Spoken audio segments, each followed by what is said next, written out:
नमस्कार, आदाब, सत श्री अकाल आप सब ਨੂੰ ਸੁਚੇਤਕ ਸਟੂਡੀਓ ਦੇ ਇਸ ਪਲੇਠੇ ਪ੍ਰੋਗਰਾਮ ਥੀਏਟਰਸ प्राइम टाइम ਦੇ ਵਿੱਚ कहते नई दुनिया बसाने को नए अनासिर नहीं आते, यही मिट्टी उभरती है, यही जर्रे संवरते हैं। रंगमंच दीयां पैड़ां तय करते हुए असीं भी मंच के इस सफर नूं वधाउंदे हुए अज सुचेतक स्टूडियो के उस मंच से आ जुड़े हैं जिथे असीं सारे रल मिल के अज एक नवी मंजिल, नवी मुकाम, नवे दे सदे नूं छूहना है। और इस नवे दे सदे का नाम असीं सारे ने रल मिल के जो तय किया है वो है थिएटर्स प्राइम टाइम। बिल्कुल ये प्राइम टाइम है और इस प्राइम टाइम नूं थिएटर के नाम करने के लिए अज असीं सारे इस मंच से आ जुड़े हैं। आप सब नूं जी आयां नूं।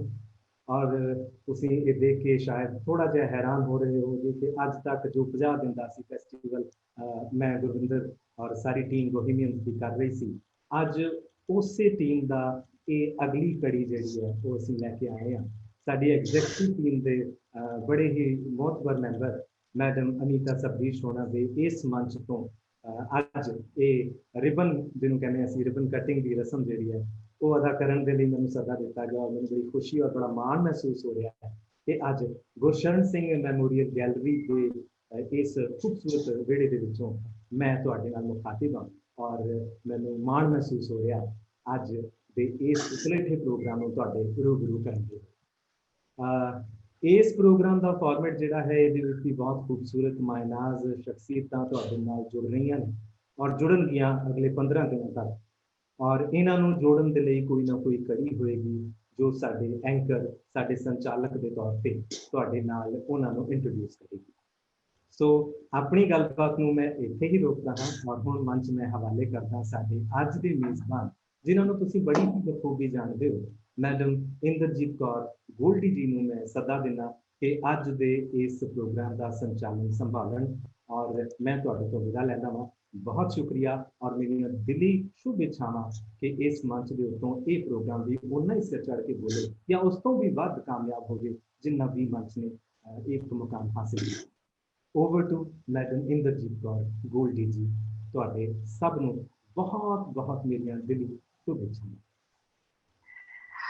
Thank you Gurvinder ji, welcome दोस्तों। फेसबुक नाल जुड़े जिन्ने मेरे दोस्त रंगकर्मी सारिਆਂ ਨੂੰ जी आयां ਨੂੰ सुचेतक स्टूडियो ਵੱਲੋਂ ਅੱਜ ਅਸੀਂ फस्ट ਜਿਹੜਾ ਸਾਡਾ ਐਪੀਸੋਡ ਹੈ ਥੀਏਟਰਸ ਪ੍ਰਾਈਮ ਟਾਈਮ ਦਾ ਸ਼ੁਰੂ ਕਰਨ ਲੱਗੇ ਆ। ਜਿੱਦਾਂ ਕਿ ਤੁਹਾਨੂੰ ਗੁਰਵਿੰਦਰ ਜੀ ਹੋਰਾਂ ਨੇ ਦੱਸਿਆ ਕਿ ਅਸੀਂ ਇਸ ਪ੍ਰੋਗਰਾਮ ਨੂੰ ਇੱਕ ਵਿਲੱਖਣ ਢੰਗ ਨਾਲ ਸ਼ੁਰੂ ਕਰਨ ਦਾ ਪਲਾਨ ਕੀਤਾ ਤੇ ਮੈਨੂੰ ਆਸ ਹੈ ਕਿ ਅਸੀਂ ਕਾਮਯਾਬ ਹੋਵਾਂਗੇ, ਤੁਸੀਂ ਸਾਨੂੰ ਕਾਮਯਾਬ ਕਰੋਗੇ।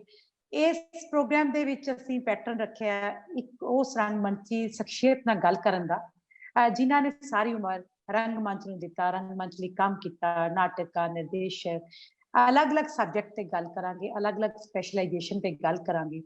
जो साडे मेहमान होणगे उन्हां नाल एक्टिंग ते, डायरैक्शन ते, स्टेज क्राफ्ट ते, ईवन स्क्रिप्ट राइटिंग ते असीं इन्हां सारे मुद्दिआं नूं सारे पहलुआं नूं छूहण दी कोशिश करांगे इस प्रोग्राम के जरिए। तो दोस्तों तुसीं साडे नाल हमेशा जुड़ना है 8 बजे इसे सुचेतक साडे पेज ते, सुचेतक स्टूडियो के पेज ते। और अज जिस मैं इस प्रोग्राम के आगाज जिस शख्सियत नाल गल करना शुरू करांगी, घबराहट भी हो रही है मैनू ते खुशी भी हो रही है।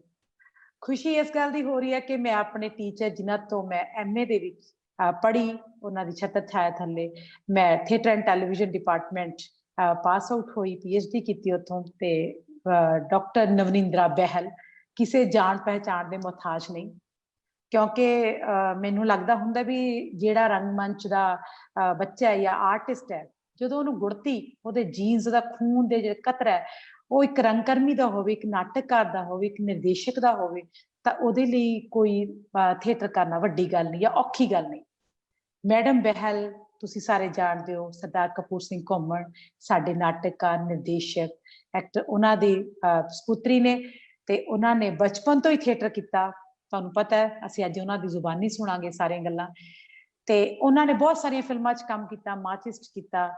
जदों असीं पढ़दे सी, स्टूडेंट सी तां मैडम सानूं एक्टिंग ते काम करवाउंदे सी ਤਾਂ ਮੈਂ ਜਿਹੜਾ ਅੱਜ ਮੈਡਮ ਨਾਲ ਵਾਰਤਾਲਾਪ ਅਸੀਂ ਕਰਾਂਗੇ, ਸਾਰੇ ਤੁਹਾਨੂੰ ਸਾਰਿਆਂ ਨੂੰ ਜਿਗਿਆਸਾ ਹੋਏਗੀ ਮੈਮ ਨਾਲ ਗੱਲਬਾਤ ਕਰਨ ਦੀ, ਤੇ ਅਸੀਂ ਐਕਟਿੰਗ ਤੇ ਗੱਲ ਕਰਾਂਗੇ, ਕਿਉਂਕਿ ਮੈਡਮ ਐਕਟਿੰਗ ਦੇ ਵਿੱਚ ਬਹੁਤ ਬਾਰੀਕੀਆਂ ਨੂੰ ਛੂੰਹਦੇ ਨੇ, ਐਕਟਰ ਦੇ ਢਿੱਡ ਚੋਂ ਚੀਜ਼ ਕੱਢ ਲੈਂਦੇ ਨੇ, ਦਿਮਾਗ ਚੋਂ ਨਹੀਂ, ਢਿੱਡ ਚੋਂ। ਉਹਨਾਂ ਦਾ ਜਿਹੜਾ ਵਰਕਿੰਗ ਪ੍ਰੋਸੈਸ ਹੈ ਇੱਕ ਬੜਾ ਹੀ ਕੀ ਕਹਾਂ, ਮਤਲਬ ਇੰਟਰਸਟਿੰਗ ਕਹਿ ਸਕਦੇ ਹਾਂ, ਜਾਂ ਬੜਾ ਡਿਫਰੈਂਟ ਹੈ, ਜਿਹਨੂੰ ਕਿ ਅਸੀਂ ਹਮੇਸ਼ਾ ਹੀ ਸਟੂਡੈਂਟ ਲਾਈਫ 'ਚ ਮਾਣਦੇ ਸੀ। ਕੱਲਾ ਸਟੂਡੈਂਟ ਲਾਈਫ ਨਹੀਂ, ਈਵਨ ਉਸ ਤੋਂ ਬਾਅਦ ਵੀ ਜਦੋਂ ਕਦੇ ਲੋੜ ਪੈਂਦੀ ਤਾਂ ਮੈਡਮ ਨਾਲ ਨੁਕਤੇ ਸਾਂਝੇ ਕਰ ਲੈਂਦੇ ਸੀ। ਸੋ ਮੈਂ ਇਸ ਘਬਰਾਹਟ ਨੂੰ ਹੁਣ ਦੂਰ ਕਰੂੰਗੀ। ਇੱਕ ਗੱਲ ਹੋਰ, ਮੈਡਮ ਦੇ ਜਿਹੜੇ ਪਤੀ ਦੇਵ ਨੇ ਲਲਿਤ ਬਹਿਲ ਜੀ ਸਾਡੇ ਸਰ, ਉਹ ਵੀ ਤੁਹਾਨੂੰ ਪਤਾ ਥੀਏਟਰ ਨਾਲ, ਫਿਲਮ ਨਾਲ, ਸਿਨੇਮੇ ਨਾਲ, ਟੀਵੀ ਨਾਲ ਹੁਣ ਤੱਕ ਜੁੜੇ ਹੋਏ ਨੇ ਔਰ ਕੰਟੀਨਿਊਸਲੀ ਕੰਮ ਕਰ ਰਹੇ ਨੇ। ਤੋ ਅਸੀਂ ਮੈਡਮ ਦਾ ਇਸ ਮੰਚ ਤੋਂ ਵੈਲਕਮ ਕਰਦੇ ਹਾਂ। ਮੇਰੇ ਵੱਲੋਂ ਵੈਲਕਮ, ਖਾਸ ਕਰਕੇ ਕਿਉਂਕਿ ਮੈਂ ਉਹਨਾਂ ਦੀ ਸਟੂਡੈਂਟ ਹਾਂ, ਤੇ ਮੈਂ ਹੁਣ ਮੈਡਮ ਨਾਲ ਗੱਲਬਾਤ ਸ਼ੁਰੂ ਕਰਦੀ ਹਾਂ। ਡਾਕਟਰ ਨਵਿੰਦਰਾ ਬਹਿਲ ਜੀ ਅੱਜ ਸਾਡੇ ਰੂਬਰੂ ਹੋਣਗੇ। ਸਤਿ ਸ਼੍ਰੀ ਅਕਾਲ। ਸਤਿ ਸ਼੍ਰੀ ਅਕਾਲ ਮੈਮ, ਸਤਿ ਸ਼੍ਰੀ ਅਕਾਲ, ਠੀਕ ਠਾਕ ਹੋ? ਹਾਂ, ਥੈਂਕ ਯੂ ਗੋਲਡੀ। ਮੈਮ ਅਲੱਗ ਤਰ੍ਹਾਂ ਦੀ ਘਬਰਾਹਟ ਹੋ ਰਹੀ ਹੈ। ਨਹੀਂ, ਤੁਸੀਂ ਬਹੁਤ ਖੂਬਸੂਰਤ ਤਰੀਕੇ ਨਾਲ ਗੱਲਬਾਤ ਸ਼ੁਰੂ ਕੀਤੀ ਹੈ। ਮੈਨੂੰ ਬੜਾ ਮਾਣ ਹੈ ਕਿ ਤੁਹਾਡੇ ਵਰਗੇ ਵਿਦਿਆਰਥੀ ਦੇ ਨਾਲ ਮੇਰੀ ਐਸੋਸੀਏਸ਼ਨ ਰਹੀ ਹੈ। ਥੈਂਕ ਯੂ ਮੈਮ, ਤੁਹਾਡਾ ਆਸ਼ੀਰਵਾਦ। ਸ਼ੁਕਰੀਆ, ਬਹੁਤ ਸ਼ੁਕਰੀਆ ਬੇਟਾ। Thank you ma'am. ਮੈਂ ਹਾਂਜੀ ਮੈਮ, ਅਦਾਕਾਰੀ ਬਾਰੇ ਗੱਲ ਕਰਨਾ ਸ਼ੁਰੂ ਕਰਾਂਗੀ, ਤੇ ਟ੍ਰੈਡੀਸ਼ਨਲ ਢੰਗ ਨਾਲ ਅਦਾਕਾਰੀ ਦੀ ਥਿਉਰੀ ਜਾਂ ਉਸਦਾ ਪਿਛੋਕੜ ਉਹਦੇ ਤੇ ਗੱਲ ਨਾ ਕਰਦੇ, ਸਿੱਧੇ ਅਦਾਕਾਰ ਤੇ ਆਉਂਦੇ ਆ ਕਿ ਅਦਾਕਾਰ ਜਿਹੜਾ ਕਿਉਂ ਅਦਾਕਾਰੀ ਕਰਦਾ ਹੈ, ਅਦਾਕਾਰੀ ਹੈ ਕੀ, ਐਕਟਿੰਗ ਕੀ ਹੁੰਦੀ ਹੈ, ਕਿਉਂ ਕਰਦਾ ਹੈ ਅਦਾਕਾਰ, ਤੇ ਕਿਸ ਤਰ੍ਹਾਂ ਕਰਦਾ। ਇਹ ਸਭ ਤੋਂ ਵੱਡਾ ਸਵਾਲ ਹਰ ਅਦਾਕਾਰ ਲਈ ਹੈ, ਕਿਉਂਕਿ ਅਸੀਂ ਇਹ ਜਿਹੜਾ ਮੰਚ ਹੈ ਮੇਨਲੀ ਉਹਨਾਂ ਵਾਸਤੇ ਜਿਹੜੇ ਬੇਸਿਕ ਚੀਜ਼ਾਂ ਨੂੰ ਜਾਂ ਤਾਂ ਜਾਣਦੇ ਨੇ ਜਾਂ ਬਿਲਕੁਲ ਨਹੀਂ ਜਾਣਦੇ, ਪਰ ਬਹੁਤ ਚੰਗੇ ਅਦਾਕਾਰ ਨੇ। ਉਹਨਾਂ ਨੂੰ ਸਿੰਪਲ ਸ਼ਬਦਾਂ ਦੇ ਵਿੱਚ ਮੈਂ ਕਮਿਊਨੀਕੇਟ ਕਰਨ ਦੀ ਕੋਸ਼ਿਸ਼ ਕਰਨਾ ਚਾਹ ਰਹੀ ਹਾਂ ਕਿ ਇਹ ਕੀ ਹੈ ਪ੍ਰੋਸੈਸ। ਅਦਾਕਾਰੀ ਕੀ ਹੈ? ਅਦਾਕਾਰੀ ਹੈ ਬਿਹੇਵਿੰਗ truthfully in an imaginary situation।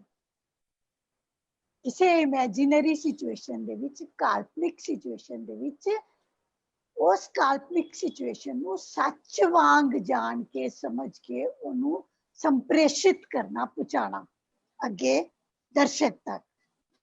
ਹੁਣ ਇਹ ਕੀ ਮਤਲਬ ਹੈ ਕਿ ਕਿਉਂ ਕਰਦਾ ਉਹ? ਕਿਉਂਕਿ ਉਹਦੀ ਨੀਡ ਹੈ ਕਮਿਊਨੀਕੇਟ ਕਰਨ ਦੀ। ਅਸੀਂ ਜਦੋਂ ਕਿਸੇ ਨਾਲ ਕੋਈ ਗੱਲ ਕਰਨਾ ਚਾਹੁੰਦੇ ਹਾਂ, we find some way of communicating, ਉਹਦੇ ਨਾਲ ਗੱਲ ਕਰਨ ਦਾ ਇੱਕ ਰਸਤਾ ਲੱਭਣਾ ਚਾਹੁੰਦੇ ਹਾਂ। ਤੇ ਬਹੁਤ ਵਾਰੀ ਬਹੁਤ ਸਾਰੀਆਂ ਗੰਢਾਂ ਮਨ 'ਚ ਵੱਜੀਆਂ ਹੁੰਦੀਆਂ ਨੇ। ਜਿੰਨੇ ਵੀ ਅਦਾਕਾਰ ਨੇ ਜਿਹੜੇ ਕੰਮ ਕਰ ਰਹੇ ਨੇ ਫੀਲਡ ਦੇ ਵਿੱਚ, ਜਿਹੜੇ ਬੱਚੇ ਅਦਾਕਾਰ ਬਣਨਾ ਚਾਹੁੰਦੇ ਨੇ, ਜਿਹੜੇ ਕਲਾਕਾਰ ਅਦਾਕਾਰ ਬਣਨਾ ਚਾਹੁੰਦੇ ਨੇ, ਉਹਨਾਂ ਦੇ ਪਹਿਲੇ ਮਨ 'ਚ ਗੰਢਾਂ ਵੱਜੀਆਂ ਹੁੰਦੀਆਂ ਨੇ ਬਹੁਤ ਸਾਰੀਆਂ। ਉਹ ਗੰਢਾਂ ਉਹਨਾਂ ਦੀ ਇਨਕੰਪਲੀਟਨੈਸ ਦੀਆਂ ਹੋ ਸਕਦੀਆਂ। ਉਹ ਆਪਣੀ ਸ਼ਖਸੀਅਤ ਦੇ ਵਿੱਚ ਰਸਤਾ ਲੱਭਣਾ ਚਾਹੁੰਦੇ ਆ ਤੇ ਕੁਛ ਆਵਾਜ਼ ਬਾਉਂਸ ਕਰ ਰਹੀ ਹੈ। ਹਾਂ, ਹਾਂਜੀ ਮੈਮ। ਨਹੀਂ, ਹਾਂ, ਉਹ ਜਿਹੜੀਆਂ ਗੰਢਾਂ ਨੇ ਉਹਦੇ ਮਨ ਦੇ ਅੰਦਰ ਵੱਜੀਆਂ ਹੋਈਆਂ, ਉਹ ਉਹਦੇ ਆਪਣੇ ਕੰਪਲੈਕਸ ਹੋ ਸਕਦੇ ਨੇ।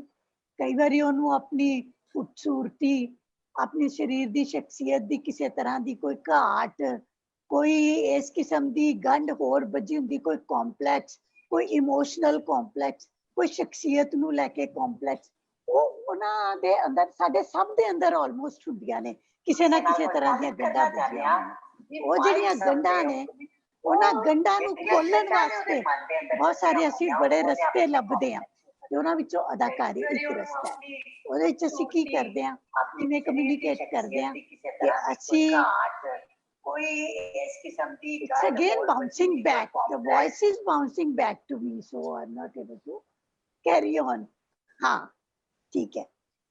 So we have a feeling of being alone. ਅਸੀਂ ਜਾ ਕੇ ਕਿਸੇ ਨਾਲ ਗੱਲ ਕਰਨਾ ਚਾਹੁੰਦੇ ਹਾਂ, ਕਿਸੇ ਨਾਲ ਸ਼ੇਅਰ ਕਰਨਾ ਚਾਹੁੰਦੇ ਹਾਂ, ਕਿਸੇ ਦੋਸਤ ਮਿੱਤਰ ਨਾਲ ਗੱਲ ਕਰਨਾ ਚਾਹੁੰਦੇ ਹਾਂ, we find a way out. So what we do, we find a story to tell. तो अदाकार एक कहानी बयान करता है, स्टोरी सुनाना चाहता है। वो स्टोरी जिहड़ी है वो एक्टर स्टोरी टेलर हुंदा है, क्योंकि वो बहुत चंगी तरह कहानी सुना सकता है, पर ਉਹਦੇ ਕੰਪਲੈਕਸਿਸ ਦੇ ਵਿੱਚੋਂ ਬਾਹਰ ਨਿਕਲਣ ਲਈ ਉਹਨੂੰ ਸਟੋਰੀ ਸੁਣਾਉਣ ਦਾ ਢੰਗ ਜਿਹੜਾ ਉਹਦੇ ਲਈ ਕੋਈ ਸੰਪਰਕ, ਕੋਈ ਰਸਤਾ ਚਾਹੀਦਾ ਹੈ, ਤੇ ਉਹ ਰਸਤਾ ਆਪਣੇ ਲਈ ਤਲਾਸ਼ ਕਰਦਾ ਹੈ, ਤੇ ਉਹ ਫਿਰ ਕੋਈ ਕਹਾਣੀ ਸੁਣਾਉਂਦਾ ਹੈ। ਜਦੋਂ ਮਸਮਰੇਜ਼ੀ ਕਹਾਣੀ ਸੁਣਾ ਸਕਦਾ ਹੈ ਤੇ ਅਗਲੀ ਸਟੇਜ ਹੋ ਜਾਂਦੀ ਹੈ ਕਿ ਉਹ ਐਕਟਰ ਬਣ ਜਾਂਦਾ ਹੈ। ਹੁਣ ਇਹ ਕਿਸ ਤਰ੍ਹਾਂ ਕਰਦਾ ਹੈ? ਉਹ ਕਰਦਾ ਹੈ ਕਿ ਇੱਕ ਤੇ ਉਹਨੂੰ ਕਰੇਜ ਦੀ ਲੋੜ ਹੈ, ਵਿਸ਼ਵਾਸ, ਸਵੈ ਵਿਸ਼ਵਾਸ। ਉਹਦੇ ਵਾਸਤੇ ਉਹਨੂੰ ਇੱਕ ਗਾਰਬ ਚਾਹੀਦਾ, ਇੱਕ ਐਸਾ ਕੱਪੜੇ, ਇੱਕ ਪਹਿਰਾਵਾ ਐਸਾ ਚਾਹੀਦਾ। ਮੈਨੂੰ ਯਾਦ ਆ ਰਿਹਾ ਬਚਪਨ ਦੇ ਵਿੱਚ ਮੈਂ 8-10 ਸਾਲ ਦੀ ਹੁੰਦੀ ਸੀ ਤੇ ਮੈਂ ਕੁੜੀ ਹੋ ਕੇ ਲੜਕੇ ਦਾ ਰੋਲ ਕਰਨਾ ਸੀ, ਤੇ ਮੈਨੂੰ ਕੰਪਲੈਕਸ ਇਹ ਸੀ ਕਿ ਮੈਂ ਕੁੜੀਆਂ ਤੇ ਮੈਂ ਲੜਕੇ ਦਾ ਰੋਲ ਕਿਸ ਤਰ੍ਹਾਂ ਕਰ ਸਕਦੀ ਹਾਂ। ਰਿਹਰਸਲ ਦੇ ਵਿੱਚੋਂ ਮੇਰੇ ਕੋਲੋਂ ਨਹੀਂ ਸੀ ਹੋ ਰਿਹਾ। ਪਰਫਾਰਮੈਂਸ ਦੇ ਵਿੱਚ ਜਦੋਂ ਮੈਨੂੰ ਲੜਕੇ ਦੇ ਕੱਪੜੇ ਪਹਿਨਾਏ ਗਏ, ਉਹ ਸਾਰਾ ਕੁਝ ਇੱਕ ਤਰ੍ਹਾਂ ਨਾਲ ਜਦੋਂ ਮੇਰਾ ਸਾਰਾ ਪਹਿਰਾਵਾ ਬਦਲ ਗਿਆ, ਤੇ ਮੈਂ ਜਿਹੜੀ ਕਹਾਣੀ ਸੁਣਾਣੀ ਸੀ, ਜਿਹੜੇ ਡਾਇਲੌਗ ਬੋਲਨੇ ਸੀ, ਉਹਨਾਂ ਦੀ ਇੰਨੀ ਜ਼ਿਆਦਾ ਉਹਦੇ ਵਿੱਚ ਕਨਵਿਕਸ਼ਨ ਆ ਗਈ that I could relate to that character, ਤੇ ਉਹਨੂੰ ਮੈਂ ਕਮਿਊਨੀਕੇਟ ਕਰ ਸਕਦੀ ਸੀ ਪ੍ਰੋਪਰ ਤਰੀਕੇ ਨਾਲ। ਤੇ ਇਹ ਪ੍ਰੋਸੈਸ ਜਿਹੜਾ ਬੜਾ ਇੰਟਰਸਟਿੰਗ ਹੈ। ਜਿਸ ਵੇਲੇ ਉਹ ਕੀ ਕਰਦਾ ਹੈ ਕਿ ਇੱਕ ਤੇ ਉਹਨੂੰ ਕਾਸਟਿਊਮ ਮਿਲਦਾ, ਦੂਸਰਾ ਉਹਨੂੰ ਸਿਚੁਏਸ਼ਨ ਚਾਹੀਦੀ ਹੈ ਜਿਹਦੇ ਵਿੱਚ ਉਹ ਪਰਫਾਰਮ ਕਰ ਸਕੇ। ਉਹ ਸਿਚੁਏਸ਼ਨ ਜਿਹਦੇ ਵਿੱਚ ਉਹ ਪਰਫਾਰਮ ਕਰਨਾ ਚਾਹੁੰਦਾ ਹੈ, ਉਹ ਸਿਚੁਏਸ਼ਨ ਉਹਨੂੰ ਨਾਟਕਕਾਰ ਕੋਲੋਂ ਮਿਲਦੀ ਹੈ, ਤੇ ਉਹਦਾ ਸਫ਼ਰ ਸ਼ੁਰੂ ਹੁੰਦਾ ਹੈ। ਨਾਟਕਕਾਰ ਦੀ ਸਕ੍ਰਿਪਟ, ਇੱਕ ਡਾਇਰੈਕਟਰ ਦਾ ਵਿਜ਼ਨ, ਤੇ ਅਦਾਕਾਰ ਉਹ ਟੂਲ ਬਣਦਾ ਜਿਹੜਾ ਉਸ ਨਾਟਕਕਾਰ ਤੇ ਉਸ ਡਾਇਰੈਕਟਰ ਦੇ ਵਿਜ਼ਨ ਨੂੰ ਲੈ ਕੇ ਉਹਨੂੰ ਦਰਸ਼ਕਾਂ ਤੱਕ ਅੱਗੇ ਪਹੁੰਚਾਉਣਾ ਸ਼ੁਰੂ ਕਰਦਾ ਹੈ। ਇੱਥੋਂ ਉਹਦਾ ਸਭ ਤੋਂ ਇੰਟਰਸਟਿੰਗ ਫੇਜ਼ ਸ਼ੁਰੂ ਹੁੰਦਾ ਹੈ। ਉਹ ਅਦਾਕਾਰ ਕੀ ਕਰਦਾ ਕਿ ਉਹਦਾ ਇੰਟਰਨਲ ਤੇ ਸਾਈਕੋਲੋਜੀਕਲ ਸੈਲਫ ਦਾ ਜਿਹੜਾ ਕੰਮ ਹੈ ਉਹ ਸ਼ੁਰੂ ਹੁੰਦਾ। ਇਹਨੂੰ ਅਸੀਂ ਸਪਿਰਿਚੁਅਲਿਟੀ ਦੇ ਨਾਲ ਜੋੜਦੇ ਹਾਂ। ਡੀਲਸ ਵਿਦ, ਮੈਂ ਅਦਾਕਾਰੀ ਨੂੰ ਹਮੇਸ਼ਾ ਸਪਿਰਿਚੁਅਲਿਟੀ ਦੇ ਨੇੜੇ ਲੈ ਕੇ ਜਾਂਦੀ ਹਾਂ ਕਿ ਜਦੋਂ ਅਦਾਕਾਰ ਇੱਕ ਕਿਸੇ ਆਪਣੇ ਕੈਰੈਕਟਰ ਨੂੰ ਆਪਣੇ ਅੰਦਰ ਆਤਮਸਾਤ ਕਰਕੇ ਦਰਸ਼ਕਾਂ ਤੱਕ ਪਹੁੰਚਾਉਣ ਦੀ ਕੋਸ਼ਿਸ਼ ਕਰ ਰਿਹਾ ਹੁੰਦਾ ਹੈ, ਤੇ ਜਦੋਂ ਤੱਕ ਉਸ ਆਤਮਸਾਤ ਦੇ ਵਿੱਚ ਉਹ ਅੰਦਰ ਤੱਕ ਨਹੀਂ ਘੁਲ ਜਾਂਦਾ, ਉਦੋਂ ਤੱਕ ਉਹ ਦਰਸ਼ਕਾਂ ਤੱਕ ਨਹੀਂ ਪਹੁੰਚਾ ਸਕਦਾ ਆਪਣੀ ਗੱਲ। ਤੇ ਉਹਦੇ ਲਈ ਉਹਨੂੰ ਇੰਟਰਨਲ ਐਕਸ਼ਨ ਕਰਨਾ ਪੈਂਦਾ, ਬਹੁਤ ਸਾਰਾ ਇੰਟਰਨਲ ਪ੍ਰੋਸੈਸ ਵਿੱਚੋਂ ਗੁਜ਼ਰਨਾ ਪੈਂਦਾ। ਉਹ ਸਪਿਰਿਚੁਅਲ ਪ੍ਰੋਸੈਸ ਹੁੰਦਾ ਕੀ ਹੈ ਕਿ ਅਦਾਕਾਰ ਦਾ ਸਿੱਧਾ ਦਰਸ਼ਕ ਦੇ ਨਾਲ ਵਾਹ ਪੈਂਦਾ। ਅਦਾਕਾਰ ਤੇ ਦਰਸ਼ਕ ਦਾ ਜਿਹੜਾ ਸੰਬੰਧ ਹੈ, ਉਹਨੇ ਕੀ ਕਰਨਾ ਹੈ ਕਿ ਨਾਟਕ ਦੇ ਸਾਰੇ ਅੰਦਰਲੇ ਐਕਸ਼ਨ ਨੂੰ ਦਰਸ਼ਕਾਂ ਤੱਕ ਕਿਵੇਂ ਪਹੁੰਚਾਣਾ ਹੈ, ਉਹਨਾਂ ਨਾਲ ਇੱਕ ਸੰਪਰਕ ਕਾਇਮ ਕਰਨਾ, ਇੱਕ ਸੰਬੰਧ ਕਾਇਮ ਕਰਨਾ ਹੈ। ਆਡੀਅנס ਨਾਲ ਉਹਦਾ ਸੰਪਰਕ ਕਿਵੇਂ ਬਣਦਾ ਕਿ ਆਡੀਅנס ਇੱਕ ਐਸਾ ਮਾਧਿਅਮ ਬਣਦੀ ਹੈ ਕਿ ਉਹ ਜਿਹੜਾ ਉਹਦਾ ਇੰਟਰਨਲ ਪ੍ਰੋਸੈਸ ਹੈ, ਉਹਦਾ ਗਵਾਹ, ਹੁੰਗਾਰਾ ਦੇਣ ਵਾਲਾ ਦਰਸ਼ਕ ਬਣਦਾ। ਜਿਸ ਵੇਲੇ ਉਹਨੂੰ ਇੰਸਟੈਂਟ ਉਹ ਸਾਰਾ ਹੁੰਗਾਰਾ ਮਿਲ ਰਿਹਾ ਹੁੰਦਾ ਤੇ ਅਦਾਕਾਰ ਤੇ ਦਰਸ਼ਕ ਦੇ ਵਿੱਚ ਇੱਕ ਅਜੀਬ ਜਿਹਾ ਸੰਬੰਧ ਬਣ ਜਾਂਦਾ ਹੈ, ਜਿਹੜਾ ਇੱਕ ਪਰਾਭੌਤਿਕ ਲੈਵਲ ਦਾ ਹੁੰਦਾ। ਉਹ ਅੰਤਰੀਵ ਸੰਬੰਧ ਕੀ ਹੈ ਕਿ ਦੋਨੋਂ ਇੱਕੋ ਸਪੇਸ ਦੇ ਵਿੱਚ ਨੇ, ਇੱਕ ਆਡੀਟੋਰੀਅਮ ਦੇ ਵਿੱਚ ਨੇ। ਅਦਾਕਾਰ ਵੀ ਉਸੇ ਆਡੀਟੋਰੀਅਮ ਵਿੱਚ ਹੈ ਤੇ ਦਰਸ਼ਕ ਵੀ ਉਸੇ ਆਡੀਟੋਰੀਅਮ ਵਿੱਚ ਹੈ, ਇੱਕ ਸਪੇਸ ਨਾਲ ਜੁੜੇ ਹੋਏ ਨੇ। ਪਰ ਉਹ ਕੀ ਕਰ ਰਿਹਾ ਹੈ, ਅਦਾਕਾਰ ਇੱਕ ਕਹਾਣੀ ਜਿਹੜੀ ਸੁਣਾ ਰਿਹਾ ਹੈ, ਉਸ ਕਹਾਣੀ ਨੂੰ ਇੱਕ ਦੂਜੀ ਸਪੇਸ ਤੇ ਲੈ ਕੇ ਜਾ ਰਿਹਾ। ਯਾਨੀ ਉਹ ਆਡੀਟੋਰੀਅਮ ਦੇ ਵਿੱਚ ਸਟੇਜ ਜਿਹੜੀ ਹੈ ਉਹ ਕੋਈ ਹੋਰ ਜਗ੍ਹਾ ਹੈ, तो दर्शक ते अदाकार मिल के एक तीजी स्पेस ते ट्रांसपोर्ट हो जाते हैं। एक ऐसे पराभौतिक लेवल दे उत्ते किसी दूजी स्पेस दे विच वो इकमिक हो जाते हैं, जिथे वो एक दूजे दे गवाह बन जाते हैं।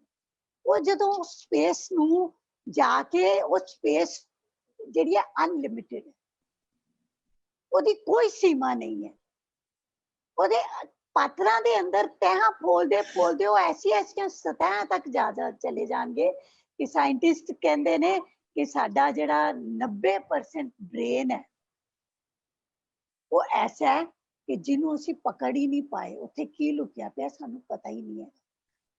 ਉਹ ਜਿਹੜੀਆਂ ਚੀਜ਼ਾਂ ਲੁਕੀਆਂ ਪਈਆਂ ਨੇ ਉਹਨਾਂ ਇਨਫਿਨਿਟ ਚੀਜ਼ਾਂ ਨੂੰ ਲੱਭਣ ਦੀ ਕੋਸ਼ਿਸ਼ ਕਰਦਿਆਂ ਅਦਾਕਾਰ ਇੱਕ ਪਰਾ ਭੌਤਿਕ ਵਾਤਾਵਰਣ ਨੂੰ ਛੂ ਲੈਂਦਾ, ਉੱਥੇ ਪਹੁੰਚ ਜਾਂਦਾ ਤੇ ਦਰਸ਼ਕ ਨੂੰ ਪਹੁੰਚਾ ਜਾਂਦਾ। ਇਹ ਜਿਹੜਾ ਰਿਸ਼ਤਾ ਹੈ, ਇਹ ਜਿਹੜਾ ਸੰਬੰਧ ਹੈ ਉਹਨਾਂ ਦਾ, ਉਹ ਇੰਨਾ ਅੰਤਰੀਵ ਬਣ ਜਾਂਦਾ ਹੈ, ਇੰਨਾ ਇੰਟੀਮੇਟ ਬਣ ਜਾਂਦਾ ਹੈ ਕਿ ਇਸੇ ਕਰਕੇ ਦਰਸ਼ਕ ਜਿਹੜਾ ਉਹ ਨਾ ਨਾਟਕਕਾਰ ਦੇ ਬੋਲਾਂ ਨੂੰ ਯਾਦ ਰੱਖਦਾ ਹੈ, ਨਾ ਨਿਰਦੇਸ਼ਕ ਦੀ ਤਕਨੀਕ ਨੂੰ ਯਾਦ ਰੱਖਦਾ ਹੈ, ਉਹਦਾ ਅਦਾਕਾਰ ਨਾਲ ਇੱਕ ਐਸਾ ਖੂਬਸੂਰਤ ਸੰਬੰਧ ਬਣ ਜਾਂਦਾ ਹੈ ਜੇ ਅਦਾਕਾਰ ਉਸ ਦਰਸ਼ਕ ਨੂੰ ਆਪਣੇ ਨਾਲ ਲੈ ਜਾਣ ਦੇ ਵਿੱਚ ਕਾਮਯਾਬ ਹੋ ਜਾਂਦਾ ਹੈ।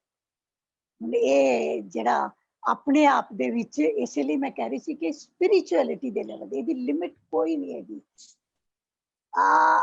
ਅਣਜਾਣੀ ਸਪੇਸ ਦੀਆਂ ਤੰਦਾਂ ਨੂੰ ਫੜਦਿਆਂ, ਛੋਹਦਿਆਂ, ਪਕੜਦਿਆਂ ਉਹ ਇੱਕ ਅਜੀਬ ਜਿਹੇ ਵਾਤਾਵਰਣ ਦੇ ਵਿੱਚ ਪਹੁੰਚ ਜਾਂਦਾ ਹੈ, ਇੱਕ ਸਪੇਸ ਤੋਂ ਲੈ ਕੇ ਫਲਾਈਂਗ ਇਨਟੂ ਅਨਦਰ ਸਪੇਸ। ਤੋ ਇਹਦੇ ਨਾਲ ਕੀ ਹੁੰਦਾ ਹੈ, ਜਦੋਂ ਅਸੀਂ ਉਸ ਪਾਤਰ ਦੇ ਨਾਲ ਇਸ ਹੱਦ ਤੱਕ ਦਰਸ਼ਕ ਤੇ ਕਲਾਕਾਰ ਜੁੜ ਜਾਂਦਾ ਹੈ ਤੇ ਉਹਦੇ ਨਾਲ ਇੱਕਮਿਕ ਹੋ ਜਾਂਦਾ ਹੈ, ਤੇ ਉਹ ਇੱਕ ਲੌਜਿਕ ਤੋਂ ਪਰੇ ਇੱਕ ਐਸੇ ਸਿਖਰ ਨੂੰ ਛੋਹ ਲੈਂਦਾ ਹੈ ਜਿਹਦੇ ਨਾਲ ਅਦਾਕਾਰੀ ਦੀ ਯਾਤਰਾ ਜਿਹੜੀ ਹੈ ਉਹ ਅਜੀਬੋ ਗਰੀਬ ਅਵਸਥਾ ਤੱਕ ਜਾ ਪਹੁੰਚਦੀ ਹੈ। That he is flying into another space. He is there more real than the real ਦੁਨੀਆ। ਜੋ ਰਿਐਲਿਟੀ ਹੈ ਉਹਦੇ ਤੋਂ ਵੀ ਇੱਕ ਖੂਬਸੂਰਤ ਤੇ ਇੱਕ ਅਲੱਗ ਰਿਐਲਿਟੀ ਦੇ ਵਿੱਚ ਜਦੋਂ ਪਹੁੰਚ ਜਾਂਦਾ ਹੈ ਤੇ ਉਹਦੇ ਵਿੱਚ ਉਹ ਦੋਨੋਂ ਇੱਕ ਦੂਜੇ ਦੇ ਆਮਣੇ ਇਸ ਤਰੀਕੇ ਨਾਲ ਜਿੱਦਾਂ ਕਹਿੰਦੇ ਨੇ ਨੰਗ ਧੜੰਗ ਹੁੰਦੇ ਨੇ, ਇੱਕ ਦੂਜੇ ਤੱਕ ਪਹੁੰਚ ਸਕਦੇ ਨੇ। ਤੇ ਉਹ ਤਹਾਂ ਜਿਹੜੀਆਂ ਅਸੀਂ ਕਦੇ ਲੱਭਣ ਦੀ ਕੋਸ਼ਿਸ਼ ਕਰਦੇ ਸੀ, ਜਿੱਥੇ ਤੱਕ ਅਸੀਂ ਪਹੁੰਚਣ ਦੀ ਕੋਸ਼ਿਸ਼ ਕਰਦੇ ਸੀ, ਉਹ ਤਹਾਂ ਨੂੰ ਲੱਭਣ ਦੀ, ਪਹੁੰਚਣ ਦੀ ਉਹਦੇ 'ਚ ਕੋਸ਼ਿਸ਼ ਕਰਦੇ ਜਾਂਦੇ। ਇਹਦੇ ਲਈ ਕੀ ਹੈ ਕਿ ਪਹਿਲਾਂ ਕਹਿੰਦੇ ਸੀ ਕਿ ਇੱਕ ਟ੍ਰੇਨਿੰਗ ਜਿਹੜੀ ਹੈ ਅਦਾਕਾਰ ਦੀ, ਪਹਿਲੇ ਪੀਰੀਅਡ ਦੇ ਵਿੱਚ ਕੀ ਹੁੰਦੇ ਸੀ ਕਿ ਹੁਣ ਜ਼ਮਾਨਾ ਬਦਲ ਗਿਆ, ਥੀਏਟਰ ਦੀ ਟ੍ਰੇਨਿੰਗ ਔਰ ਥੀਏਟਰ ਦੀਆਂ ਥਿਓਰੀਜ਼ ਜਿਹੜੀਆਂ ਨੇ ਉਹ ਸਾਡੇ ਲਈ ਕਿੰਨੀਆਂ ਕੁ ਰੈਲੇਵੈਂਟ ਰਹੀਆਂ ਨੇ। ਪਹਿਲਾਂ ਇਹ ਸੀ ਕਿ ਸਾਡੇ ਕੋਲ ਇੱਕ ਖਾਸ ਤਰ੍ਹਾਂ ਦੇ ਆਡੀਟੋਰੀਅਮ ਹੁੰਦੇ ਸੀ, ਬਹੁਤ ਸਾਰੇ ਦਰਸ਼ਕ ਹੁੰਦੇ ਸੀ, ਅਦਾਕਾਰ ਨੂੰ ਉਹਨਾਂ ਤੱਕ ਪਹੁੰਚਣ ਲਈ ਖਾਸ ਤਰ੍ਹਾਂ ਦੀ ਸਪੀਚ ਬੋਲਣੀ ਪੈਂਦੀ ਸੀ, ਇੱਕ ਖਾਸ ਤਰ੍ਹਾਂ ਦੇ ਤਰੀਕੇ ਨਾਲ ਲੁੱਕ ਦੇਣੀ ਪੈਂਦੀ ਸੀ, ਲਾਰਜਰ ਦੈਨ ਲਾਈਫ ਆਪਣੇ ਆਪ ਨੂੰ ਦਿਖਾਉਣ ਵਾਸਤੇ ਉਹਨਾਂ ਨੂੰ ਮਾਸਕ ਪਾਣੇ ਪੈਂਦੇ ਸੀ। ਫਿਰ ਹੋਰ ਉਧਰ ਆਏ ਤੇ ਉਹਨਾਂ ਨੂੰ ਕੋਰਸ ਦੀ ਜ਼ਰੂਰਤ ਪੈਂਦੀ ਸੀ, ਨਾਨ ਰੀਅਲਿਸਟਿਕ ਟੂਲਸ ਦੀ ਜ਼ਰੂਰਤ ਪੈਂਦੀ ਸੀ। ਹੌਲੀ ਹੌਲੀ ਹੌਲੀ ਹੌਲੀ ਨਾਓ ਜਿਹੜਾ ਸਾਡੇ ਕੋਲ ਜਿਹੜੇ ਟੂਲਸ ਆ ਗਏ ਨੇ, ਸਾਡੇ ਆਡੀਟੋਰੀਅਮ ਦੀ ਸਪੇਸ ਚੇਂਜ ਹੋ ਗਈ ਹੈ। ਅਸੀਂ ਕਿਤੇ ਵੀ ਜਾ ਕੇ ਨਾਟਕ ਖੇਡਦੇ ਹਾਂ, ਅਸੀਂ 50 ਦਰਸ਼ਕਾਂ ਅੱਗੇ ਖੇਡਦੇ ਹਾਂ, 100 ਦਰਸ਼ਕਾਂ ਅੱਗੇ ਖੇਡਦੇ ਹਾਂ, 200 ਅੱਗੇ ਖੇਡਦੇ ਹਾਂ। ਅਸੀਂ ਬਹੁਤ ਵੱਡੇ ਆਡੀਟੋਰੀਅਮਸ ਨੂੰ ਅਵੋਇਡ ਕਰਨਾ ਚਾਹੁੰਦੇ ਹਾਂ, ਔਰ ਜੇ ਬਹੁਤ ਵੱਡੇ ਆਡੀਟੋਰੀਅਮ ਹੈਗੇ ਵੀ ਨੇ ਤੇ ਉਹਦੇ ਵਿੱਚ ਅਸੀਂ ਕੀ ਕਰਦੇ ਹਾਂ ਕਿ ਅੱਜ ਕੱਲ੍ਹ ਸਾਡੇ ਕੋਲ ਮਾਈਕਸ ਅਵੇਲੇਬਲ ਨੇ। ਉਹਨਾਂ ਮਾਈਕਸ ਦੇ ਜ਼ਰੀਏ ਅਸੀਂ ਗੱਲ ਜਿਹੜੀ ਹੈ ਹਰ ਦੂਰ ਬੈਠੇ ਆਖਰੀ ਰੋ ਤੱਕ ਬੈਠੇ ਦਰਸ਼ਕ ਤੱਕ ਅਸੀਂ ਪਹੁੰਚਾ ਸਕਦੇ ਹਾਂ। ਫਿਰ ਸਾਡੇ ਕੋਲ ਦੂਜੀਆਂ ਹੋਰ ਸਹੂਲਤਾਂ ਇੰਨੀਆਂ ਹੋ ਗਈਆਂ ਨੇ ਜਿਹਦੇ ਨਾਲ ਅਦਾਕਾਰ ਇੱਕ ਵੱਖਰੀ ਤਰ੍ਹਾਂ ਦੀ ਇੰਟਰਨਲ ਸਪੇਸ ਨੂੰ ਲੱਭਣ ਵੱਲ ਜ਼ਿਆਦਾ ਰੁਚਿਤ ਹੋਇਆ। ਸਿਨੇਮਾ, ਟੈਲੀਵਿਜ਼ਨ, ਡਿਜੀਟਲ ਮੀਡੀਅਮ, ਇਹਨਾਂ ਸਾਰਿਆਂ ਨੇ ਇਸ ਸਪੇਸ ਦਾ ਰੂਪ ਬਦਲ ਦਿੱਤਾ। ਤੇ ਕਿਉਂਕਿ ਖੇਡ ਸਾਰੀ ਜਿਹੜੀ ਅਦਾਕਾਰ ਦੀ ਉਹ ਸਪੇਸ ਦੇ ਨਾਲ ਹੁੰਦੀ ਹੈ, ਉਹ ਸਪੇਸ ਦੇ ਨਾਲ ਜਿਹੜੀ ਗੇਮ ਹੈ, ਉਹਦੀ ਜਿਹੜੀ ਖੇਲ ਹੈ, ਉਹਦਾ ਜਿਹੜਾ ਹਾਲਾਤ ਦੇ ਨਾਲ ਬਦਲਣਾ ਜਿਹੜਾ ਜ਼ਰੂਰੀ ਹੁੰਦਾ। ਪਹਿਲਾਂ ਟ੍ਰੇਨਿੰਗ ਜਿਹੜੀ ਸੀ ਉਹ ਜਿਸ ਤਰੀਕੇ ਦੀ ਦਿੱਤੀ ਜਾਂਦੀ ਸੀ, ਉਹ ਟ੍ਰੇਨਿੰਗ ਕਿ ਜਿਸ ਤਰ੍ਹਾਂ ਨੈਸ਼ਨਲ ਸਕੂਲ ਆਫ ਡਰਾਮਾ ਦੇ ਵਿੱਚ ਵੌਇਸ ਮੋਡੂਲੇਸ਼ਨਸ, particular definite looks ਕਿ ਇਹ ਏਦਾਂ ਇਹ ਟਰਨ ਕਰਨਾ ਹੈ, ਇਹਨੂੰ ਏਦਾਂ ਕਰਨਾ ਹੈ, ਇਹਨੂੰ ਇਸ ਤਰੀਕੇ ਨਾਲ ਬੋਲਿਆ ਜਾਣਾ ਚਾਹੀਦਾ ਹੈ, ਇਹ ਇੰਟੋਨੇਸ਼ਨਸ ਵੌਇਸ ਦੀਆਂ, ਸਪੀਚ ਦੀਆਂ ਹੋਣੀਆਂ ਚਾਹੀਦੀਆਂ ਨੇ, ਉਹ ਸਾਰੀਆਂ ਖਤਮ ਹੋ ਕੇ ਹੁਣ ਕੀ ਹੁੰਦਾ ਕਿ ਅਸੀਂ ਕੈਰੈਕਟਰ ਦੀ ਟਰੂਥਫੁਲਨੈਸ ਤੱਕ ਪਹੁੰਚਣ ਦੀ ਕੋਸ਼ਿਸ਼ ਕਰਦੇ ਹਾਂ। ਕੈਰੈਕਟਰ ਦੀ ਟਰੂਥਫੁਲਨੈਸ ਕੀ ਹੈ? ਇੱਕ ਤੇ ਇਹ ਹੈ कि एक्टर जिहड़ा जिस वेले वो मंच ते आउंदा है ते थोड़ी देर लिए असीं ये सोचते हैं अच्छा यह नसीरुद्दीन शाह है, ये फलाना एक्टर है। थोड़ी देर बाद वो एक्टर जे इन्ना काबिल हुंदा है ते असीं भुल जांदे हां कि नसीर है या ये शाहरुख खान है। असीं उस कैरेक्टर दे विच इन्ने गुआच जांदे हां कि सानूं वो कैरेक्टर लगन लग पैंदा है। ये अदाकार दी सफलता हुंदी है। फिर जिस वेले एक थ्योरी ये है कि असीं भुल जांदे हां, सानूं ट्रांसपोर्ट करके लै जांदा है उस कैरेक्टर दे विच। दूजी थ्योरी ये है कि भुलना नहीं चाहिए कि ये अदाकार है, सानूं याद रखना चाहिए कि ये अदाकार है ते वो अपनी ट्रुथफुलनेस दे विच ओनूं लैके जावे उस कैरेक्टर नूं। अपनी ट्रुथफुलनेस की है? अपनी ट्रुथफुलनेस है जिहड़ी मेरी पर्सनैलिटी है। मैं किसी कैरेक्टर नूं ओहदा अगर रोल कर रही हां तां मेरी वॉइस, मेरे जेस्चर्स, मेरे पोस्चर्स नूं मैं ऐदां मॉड्यूल करां, ऐदां तब्दील करां कि मैं कन्विंस हो जावां कि मैं वो कैरेक्टर हां। मैनू वो कैरेक्टर बनन लई नवनिंदर नू छड्डना ना पवे। नवनिंदर ते वो कैरेक्टर एक मिक हो जान। जिस तरह महेंद्र सिंह धोनी दे उत्ते फिल्म बन रही है ते इदां लगे कि महेंद्र सिंह धोनी स्टेज ते स्क्रीन ते है ते महेंद्र सिंह। दूजी थ्योरी है कि नहीं, सुशांत सिंह राजपूत जो महेंद्र सिंह धोनी बन रहा है, महेंद्र सिंह धोनी इदां दा ही हो सकता है। जिस तरह मैनू पिछे जे पुछया सी सवाल केवल होरां ने कि तुसी नोरा दे कैरेक्टर नू किस तरह कीता सी ते मैं उन्हां नू कहा सी कि मैं I was not being Nora Richards at all. I was trying to be myself. मैं अपने अंदर एक वखरी नोरा नू समाया सी जेड़ी मेरी कल्पना दी नोरा सी, सचमुच दी नोरा नहीं सी। ते मेरी कल्पना दी नोरा जे दर्शक दी नोरा बन जाती है तो that is my truthfulness. Character the truthfulness वो है जेड़ा वो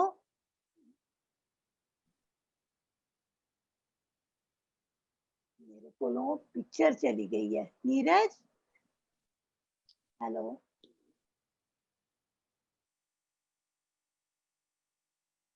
हाँ, तो वो जेड़ा है that now training is to be given accordingly, that we have to find an interaction. So मैं जदों काम करना शुरू किया ते मैं सोचा कि ये अमेरिकन ग्रुप थिएटर दा एक concept C.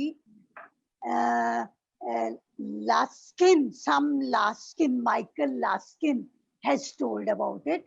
He started doing work that way कि अमेरिकन ग्रुप थिएटर दा जेड़ा कॉन्सेप्ट सी वो ग्रुप दे विच बैठ के एक ग्रुप इवॉल्व करदा सी ते ओ ग्रुप दा दी जेड़ी सच्चाई सी वो नाटक दियां सिचुएशंस दी सच्चाई बन जांदी सी। वो ग्रुप थिएटर जेड़ा है ओदा कॉन्सेप्ट इहदे बिल्कुल नेड़े है इंप्रोवाइजेशन विच।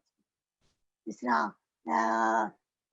मैं जिन्ने भी नाटक कीते ओहदे विच मैं ये तरीका वरत्या क्योंकि मैनू ये लगदा हुंदा सी हमेशा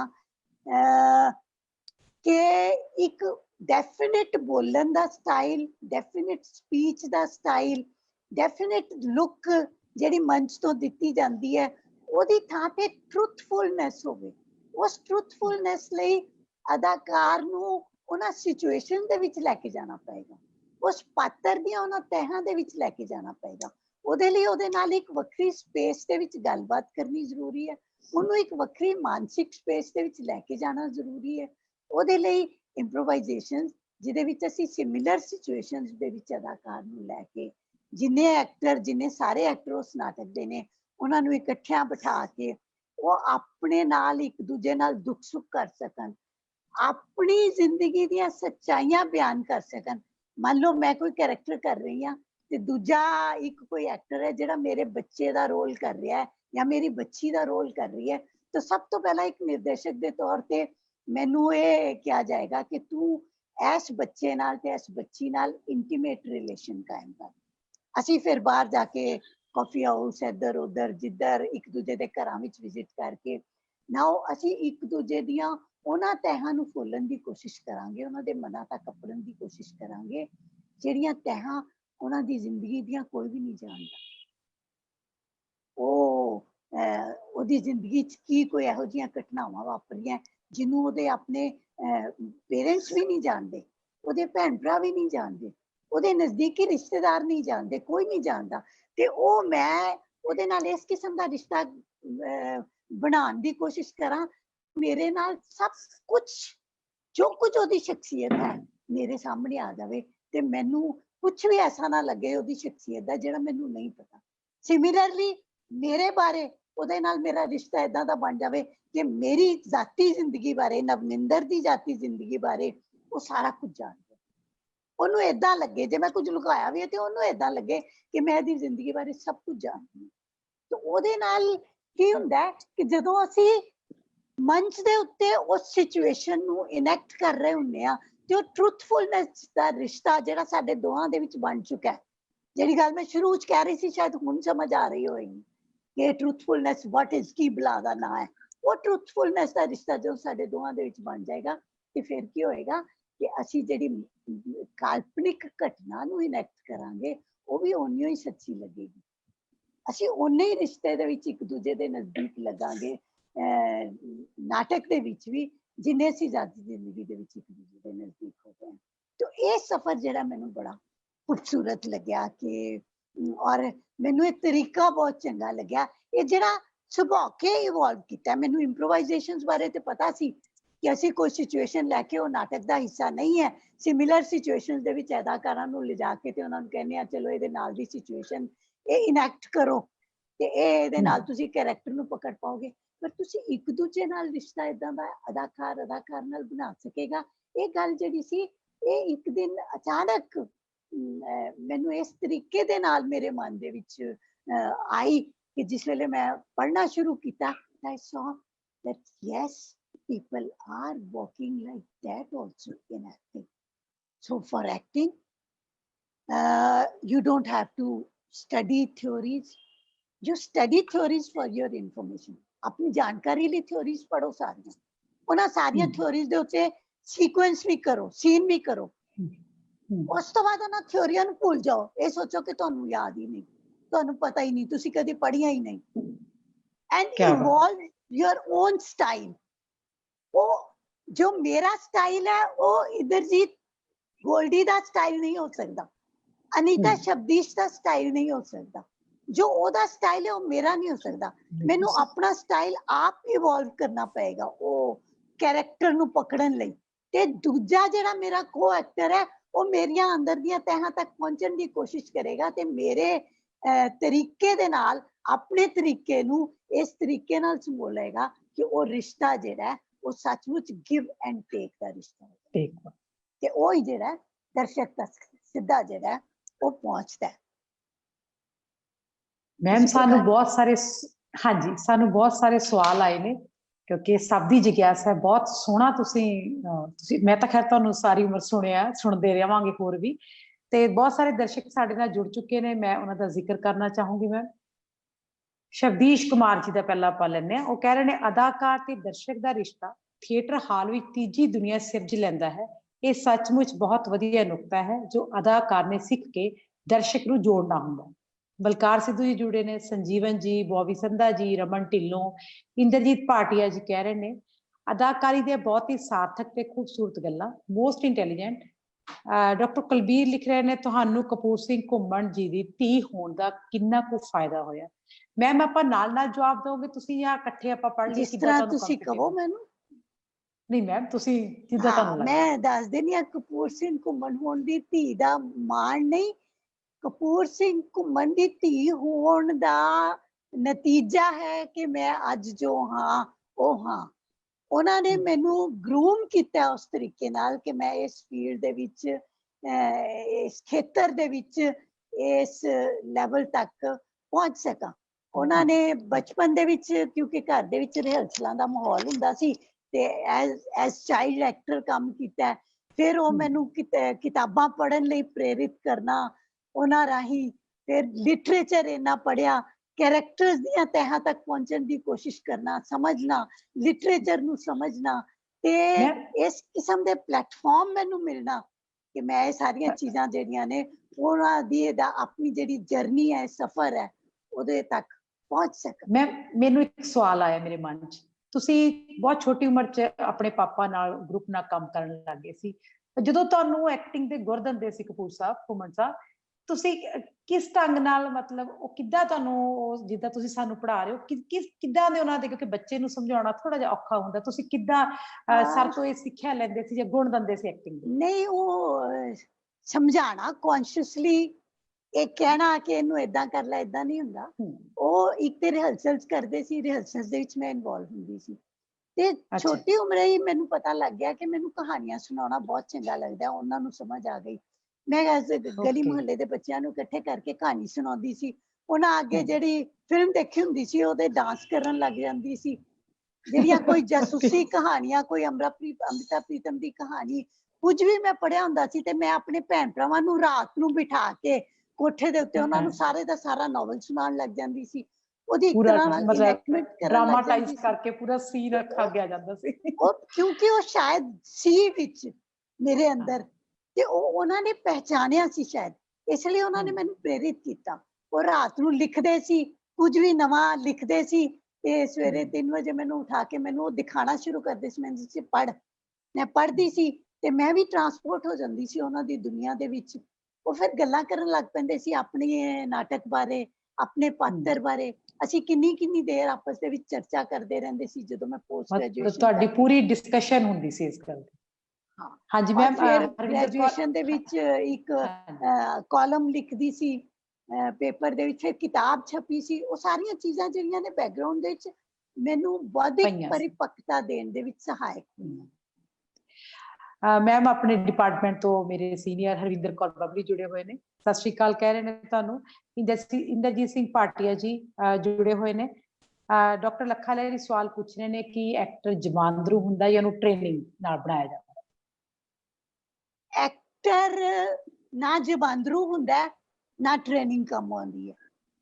ਐਕਟਰ ਜਿਹੜਾ ਉਹ ਇੱਕ, ਜਿਹੜਾ ਵੀ ਕੋਈ ਹਿਊਮਨ ਬੀਇੰਗ ਇੱਕ ਐਸੇ ਮਾਹੌਲ ਦੇ ਵਿੱਚ ਚਲਾ ਜਾਂਦਾ ਹੈ, ਉਹ ਰੱਬੋਂ ਸਬਬੋਂ ਚਲਾ ਜਾਂਦਾ ਹੈ, ਜਾਂ ਉਹਨੂੰ ਮਾਹੌਲ ਉਸ ਤਰ੍ਹਾਂ ਦਾ ਮਿਲ ਜਾਂਦਾ ਹੈ। ਜਿਸ ਤਰ੍ਹਾਂ ਨਸੀਰੁਦੀਨ ਸ਼ਾਹ ਨੇ ਕਿਹਾ ਸੀ ਕਿ ਬਚਪਨ ਦੇ ਵਿੱਚ ਉਹ ਬਹੁਤ ਸਾਰੇ ਨਾਟਕ ਦੇਖਦਾ ਸੀ, ਬਹੁਤ ਸਾਰੀਆਂ ਫਿਲਮਾਂ ਦੇਖਦਾ ਸੀ, ਔਰ ਉਹ ਇੰਪ੍ਰੈਸ ਹੋਇਆ ਦਿਲੀਪ ਕੁਮਾਰ ਔਰ ਇਹੋ ਜਿਹੇ ਐਕਟਰਾਂ ਕੋਲੋਂ, ਉਹਨਾਂ ਐਕਟਰਾਂ ਕੋਲੋਂ ਜਿਨ੍ਹਾਂ ਵਰਗਾ ਕੰਮ ਉਹ ਆਪ ਨਹੀਂ ਕਰ ਸਕਦਾ ਸੀ।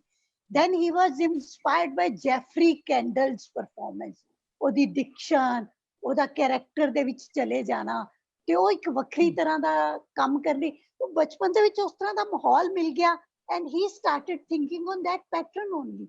ਸਕੂਲ ਦੇ ਵਿੱਚ ਉਹ ਨਾਟਕ ਕਰਨ ਲੱਗ ਗਿਆ। ਉਹ ਇਸ ਕਿਸਮ ਦੀ ਤੁਹਾਡੀ ਇਨਕਲੀਨੇਸ਼ਨ ਹੁੰਦੀ ਹੈ, ਤੇ ਤੁਸੀਂ ਉਸ ਇਨਕਲੀਨੇਸ਼ਨ ਨੂੰ ਆਪਣੀ ਨੂੰ ਥੋੜਾ ਜਿਹਾ ਹੋਰ ਅੱਗੇ ਵਧਾਉਂਦੇ ਹੋ, ਤੇ ਅਗਲੀ ਸਟੇਜ ਹੁੰਦੀ ਹੈ ਕਿ ਤੁਸੀਂ ਅਦਾਕਾਰ ਬਣਨ ਦੀ ਰਸਤੇ ਤੇ ਚੱਲ ਪੈਂਦੇ ਹੋ। ਤੇ ਫਿਰ ਉਹ ਗੁਣ ਜਿਹੜੇ ਨੇ, ਜਿਸ ਤਰ੍ਹਾਂ ਇਹ ਕਹਿ ਕਿ ਤੁਸੀਂ, ਤੁਹਾਡੇ ਅੰਦਰ ਰੁਚੀ ਹੁੰਦੀ ਹੈ, ਤੁਸੀਂ ਉਸ ਰੁਚੀ ਨੂੰ, ਤੁਸੀਂ ਉਸ ਸ਼ੌਕ ਨੂੰ ਪ੍ਰਫੁੱਲਤ ਕਰਨਾ ਚਾਹੁੰਦੇ ਹੋ, ਤੁਹਾਡੇ ਅੰਦਰ ਉਹਦੀ ਉਤਸੁਕਤਾ ਕਿੰਨੀ ਹੈ, ਉਹ ਡਿਸਾਈਡ ਕਰਦਾ ਹੈ ਕਿ ਤੁਸੀਂ ਅਦਾਕਾਰ ਬਣ ਰਹੇ ਹੋ ਕਿ ਨਹੀਂ। Training, yes, to some extent training ਚਾਹੀਦੀ ਹੈ, ਕਿਉਂਕਿ ਟ੍ਰੇਨਿੰਗ ਦੇ ਇੱਕ ਤੁਹਾਨੂੰ ਇਹ ਦਿੰਦੀ ਹੈ ਕਿ ਇਹ ਇੱਕ ਡਿਸਿਪਲਿਨ ਹੈ, ਇਹ ਇੱਕ ਮੈਥਡ ਹੈ। ਉਹ ਮੈਥਡ ਤੁਸੀਂ ਅਡਾਪਟ ਕਰ ਲਿਆ, ਪਰ ਟ੍ਰੇਨਿੰਗ ਐਨੀ ਸਿਰ ਚੜ ਕੇ ਅਦਾਕਾਰ ਦੇ ਨਹੀਂ ਬੋਲਣੀ ਚਾਹੀਦੀ ਕਿ ਟ੍ਰੇਨਿੰਗ ਐਕਟਰ ਇੱਕ ਸਾਇੰਟਿਫਿਕ ਮਕੈਨੀਕਲ ਰੋਬੋ ਦਿਖੇ। ਬਹੁਤ ਸਾਰੀਆਂ productions national school of drama ਦੀਆਂ ਜਾਂ ਹੋਰ ਐਸੇ ਇੰਸਟੀਚਿਊਟਸ ਨੇ ਦੇਖੇ ਜਿਹਦੇ ਚ ਇੱਕੋ ਤਰ੍ਹਾਂ ਦੀ ਸਪੀਚ ਅਦਾਕਾਰ ਬੋਲਦੇ ਨੇ, ਇੱਕੋ ਤਰ੍ਹਾਂ ਦੀ ਲੁੱਕ ਦਿੰਦੇ ਨੇ, ਇੱਕੋ ਤਰ੍ਹਾਂ ਨਾਲ ਡਾਇਗਨਲ ਇਹ ਉਹ ਆ ਕੇ ਖੜੇ ਹੁੰਦੇ ਨੇ, ਤੇ ਉਹ ਕੈਰੈਕਟਰ ਨਹੀਂ ਲੱਗਦੇ। ਤੁਸੀਂ ਉਹ ਕੀ ਕਰਦੇ ਨੇ ਕਿ ਉਸ ਟ੍ਰੇਨਿੰਗ ਨੂੰ, ਉਸ ਮੈਕੈਨਿਜ਼ਮ ਨੂੰ ਜ਼ਿਆਦਾ ਸੀਰੀਅਸਲੀ ਲੈ ਲੈਂਦੇ ਨੇ। ਤੁਸੀਂ ਉਹਦੇ ਵਿੱਚੋਂ ਬਾਹਰ ਆਪਣੇ ਆਪ ਨੂੰ ਕਿੱਦਾਂ ਕੱਢਣਾ, ਉਹਦੇ ਚੋਂ ਬਾਹਰ ਕੱਢ ਕੇ ਹਰ ਕੈਰੈਕਟਰ ਦੀ ਜ਼ਰੂਰਤ ਦੇ ਹਿਸਾਬ ਨਾਲ ਉਹਦੇ ਮੁਤਾਬਕ ਤੁਸੀਂ ਉਸ ਕੈਰੈਕਟਰ ਨੂੰ ਪਕੜਨ ਲਈ ਕਿਹੜਾ ਆਪਣਾ ਟੂਲ ਇਸਤੇਮਾਲ ਕਰਨਾ ਹੈ। ਪਿੱਛੇ ਜੇ ਬੋਹੀਮੀਅਨਸ ਦੇ ਫੈਸਟੀਵਲ ਦੇ ਵਿੱਚ 2-3 ਐਕਟਰਸ ਜਿਹੜੇ ਨੇ, ਉਹਨਾਂ ਨੇ ਮੈਨੂੰ ਬਹੁਤ ਜ਼ਿਆਦਾ ਇੰਪ੍ਰੈਸ ਕੀਤਾ, ਜਿਨ੍ਹਾਂ ਨੇ ਇਸ ਤਰੀਕੇ ਨਾਲ ਕੈਰੈਕਟਰ ਤੱਕ ਪਹੁੰਚਣ ਦੀ ਕੋਸ਼ਿਸ਼ ਕੀਤੀ। ਉਹਨਾਂ ਵਿੱਚੋਂ ਇੱਕ ਹਰਵਿੰਦਰ ਬਬਲੀ ਸੀ, ਜਿਹਦੇ ਤੇ ਮੈਨੂੰ ਬਹੁਤ ਜ਼ਿਆਦਾ ਮਾਣ ਹੈ। I am so proud of her. ਦੂਜੇ ਇੱਕ ਕੁਲਜੀਤ ਸਿੰਘ ਸਨ ਦਿੱਲੀ ਦੇ, ਉਹਨਾਂ ਨੇ ਦਿੱਲੀ ਦੇ, character ਹਾਂਜੀ। ਕੀਤਾ ਤੇ ਭੁੱਲ ਗਏ ਬਿਲਕੁਲ। ਹਰਵਿੰਦਰ ਬੱਬਲੀ ਨੇ ਕੈਰੈਕਟਰ ਕੀਤਾ ਤੇ ਉਹ ਇੱਕ ਸੀਨ ਕਰ ਰਹੀ ਸੀ ਏਦਾਂ ਦਾ ਹੱਥ ਮਾਰ ਕੇ ਗੱਲਾਂ ਤੇ, ਮੈਂ ਕੀ ਕੀਤਾ, ਐਂਡ ਦ ਵੇ ਉਹਦੀ ਸਪੀਚ ਜਿਹੜੀ ਸੀ that was so convincing ਕਿ ਏਦਾਂ ਲੱਗ ਰਿਹਾ ਸੀ ਕਿ ਉਹ ਕੈਰੈਕਟਰ ਦੇ ਅੰਦਰ ਚਲੀ ਗਈ ਹੈ। She is also trained from National School of Drama, but she has imbibed that quality, that how to get into that character herself. ਇਸੇ ਤਰ੍ਹਾਂ ਕੁਲਜੀਤ ਸਿੰਘ ਸੀ, ਇੱਕ ਪੰਕਸ਼ਰ to some extent Sahab Singh, I loved his second performance. ਉਹਦੇ ਵਿੱਚ ਉਹਨੇ ਜਿਸ ਤਰੀਕੇ ਦੇ ਨਾਲ ਆਪਣੀ ਇਮੋਸ਼ਨਲ ਸੈਲਫ ਨੂੰ ਤੇ ਆਪਣੇ ਹਾਰਡਰ ਸੈਲਫ ਦਾ ਬੈਲੈਂਸ ਕਰਨ ਵਾਸਤੇ ਜੋ ਸਪੀਚ ਦਾ ਪੈਟਰਨ ਪਕੜਿਆ ਸੀ, that was very convincing, ਬਹੁਤ ਅੱਛਾ ਲੱਗਿਆ ਸੀ।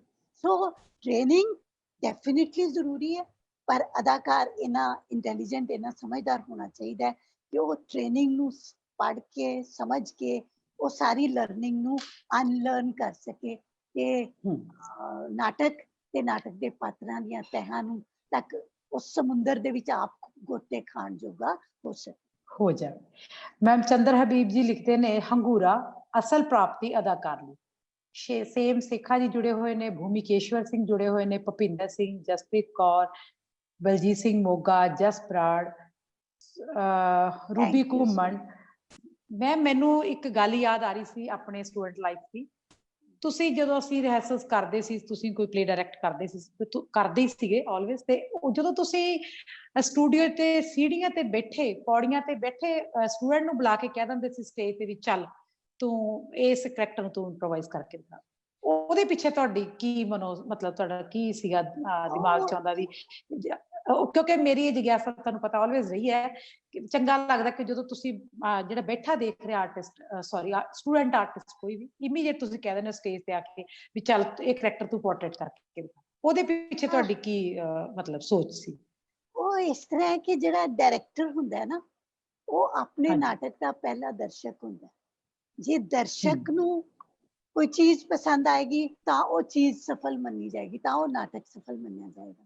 ਤਾਂ ਜੇ ਪਹਿਲੇ ਮੈਂ ਆਡੀਟੋਰੀਅਮ ਦੀ ਸੀੜੀ ਦੇ ਵਿੱਚ ਬਹਿ ਕੇ ਜਾਂ ਕੁਰਸੀ ਦੇ ਵਿੱਚ ਬਹਿ ਕੇ ਦੇਖ ਰਹੀ ਹਾਂ ਤੇ ਨਾਲ ਮੈਂ ਆਪਣੇ ਅਦਾਕਾਰਾਂ ਨੂੰ, ਜਿਹੜੇ ਮੇਰੀ ਟੀਮ ਦੇ ਅਦਾਕਾਰ ਨੇ, ਅਜੇ ਮੈਂ ਕਾਸਟਿੰਗ ਕੰਪਲੀਟ ਨਹੀਂ ਕੀਤੀ, ਤੇ ਮੈਂ ਹਰ ਇੱਕ ਦੇ ਉਸ ਰਿਹਰਸਲ ਦੇ ਪ੍ਰੋਸੈਸ ਦੇ ਦੌਰਾਨ ਉਹਨਾਂ ਦੇ ਚਿਹਰੇ ਦੇ ਹਾਵ ਭਾਵ ਦੇਖਦੀ ਤੇ ਪੜ੍ਹਦੀ ਰਹਿੰਦੀ ਹਾਂ, ਤੇ ਮੈਨੂੰ ਫਿਰ ਮਹਿਸੂਸ ਹੁੰਦਾ ਹੈ ਕਿ ਮੈਂ ਇਸ ਅਦਾਕਾਰ ਦੀਆਂ ਅੰਦਰਲੀਆਂ ਤਹਿਾਂ ਜਿਹੜੀਆਂ ਨੇ ਉਹਨਾਂ ਨੂੰ ਖੋਲਣ ਦੀ ਕੋਸ਼ਿਸ਼ ਕਰਾਂ, ਬਾਹਰ ਕੱਢਣ ਦੀ ਕੋਸ਼ਿਸ਼ ਕਰਾਂ, ਤੇ ਮੈਂ ਉਸ ਨੂੰ ਮੋਟੀਵੇਟ ਕਰਕੇ, ਉਸ ਨੂੰ ਪ੍ਰੇਰਿਤ ਕਰਕੇ ਉਸ ਸਿਚੁਏਸ਼ਨ ਦੇ ਵਿੱਚ ਪਹੁੰਚਾਉਣ ਦੀ, ਲੈ ਜਾਣ ਦੀ ਕੋਸ਼ਿਸ਼ ਕਰਨ ਦਾ ਮੇਰੀ ਮਨਸ਼ਾ ਹੁੰਦੀ ਹੈ ਕਿ ਹੋ ਸਕਦਾ ਕਿ ਉਹ ਮੈਨੂੰ ਬੈਟਰ ਰਿਜ਼ਲਟ ਦੇ ਸਕੇ। ਸੋ ਮੈਂ ਉਹਨੂੰ ਮੋਟੀਵੇਟ ਕਰਦੀ ਹਾਂ ਕਿ ਚੱਲ ਤੂੰ ਕਰ, ਇਹ ਸਿਚੁਏਸ਼ਨ ਇੰਪਰੋਵਾਈਜ਼ ਕਰ, ਕਿਸ ਤਰ੍ਹਾਂ ਕਰੇਗਾ, ਕਿਉਂਕਿ ਹਰ ਅਦਾਕਾਰ ਦੀ ਆਪਣੀ ਦੁਨੀਆ ਹੁੰਦੀ ਹੈ ਨਾ। ਹਰ ਅਦਾਕਾਰ ਆਪਣੀ ਦੁਨੀਆ ਤੇ ਆਪਣੀ ਸੋਚ ਦੇ ਮੁਤਾਬਿਕ ਇੱਕ ਪਾਤਰ ਦਾ ਪੂਰਾ ਪਸਾਰ ਸਿਰਜਦਾ ਹੈ। ਉਸ ਅਦਾਕਾਰ ਦੀਆਂ ਜਿਹੜੀਆਂ ਤੇ ਕਿੰਨਾ ਕੁ ਵਿਸ਼ਾਲ ਘੇਰਾ ਹੈਗਾ ਉਹਦੇ ਕੋਲ, ਉਹ ਜਦੋਂ ਤੱਕ ਉਹ ਸਾਡੇ ਸਾਹਮਣੇ ਨਹੀਂ ਆਏਗਾ ਸਾਨੂੰ ਪਤਾ ਨਹੀਂ ਲੱਗੇਗਾ।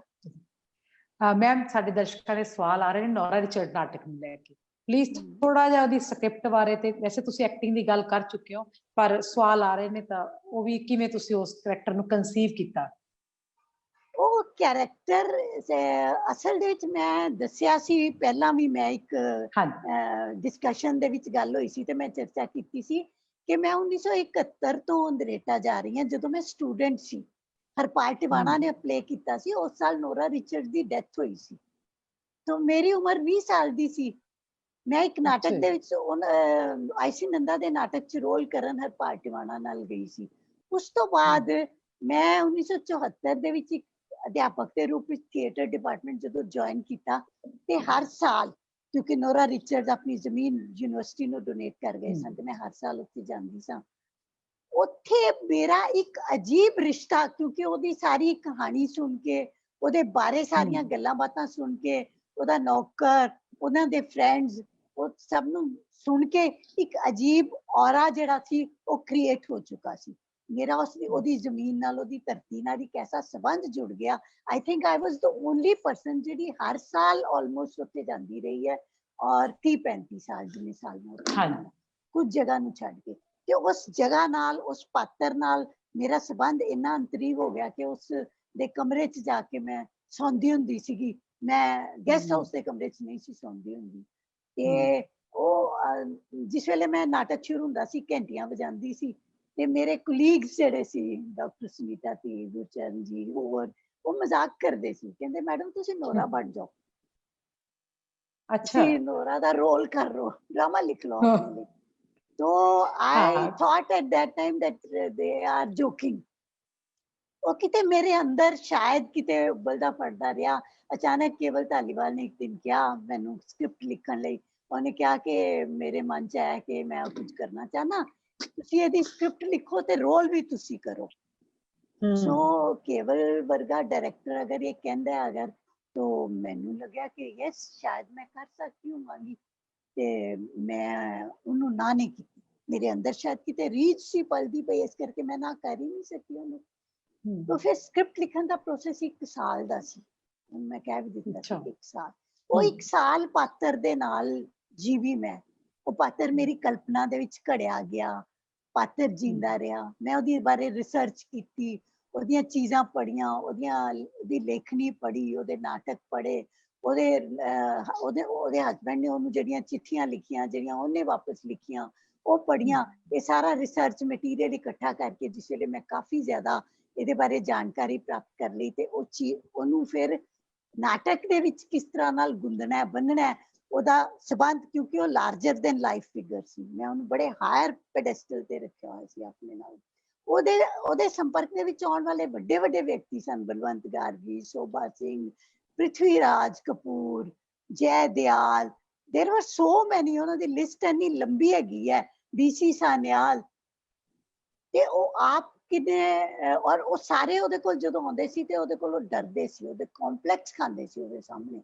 ਉਹ ਇੱਕ ਔਰਾ ਉਹਦਾ ਜਿਹੜਾ ਉਹਦੀ ਪਰਸਨੈਲਿਟੀ ਦਾ ਉਹ ਇਸ ਤਰੀਕੇ ਦਾ ਕ੍ਰੀਏਟ ਹੋਇਆ ਕਿ ਉਹ ਸੀਕੁਐਂਸ ਕਾਲਪਨਿਕ ਰੂਪ ਦੇ ਵਿੱਚ ਸਿਰਜਦਿਆਂ ਮੈਨੂੰ ਰਿਸਰਚ ਮਟੀਰੀਅਲ ਨੇ ਹੈਲਪ ਕੀਤੀ, ਬਟ ਮੈਂ ਉਹਨੂੰ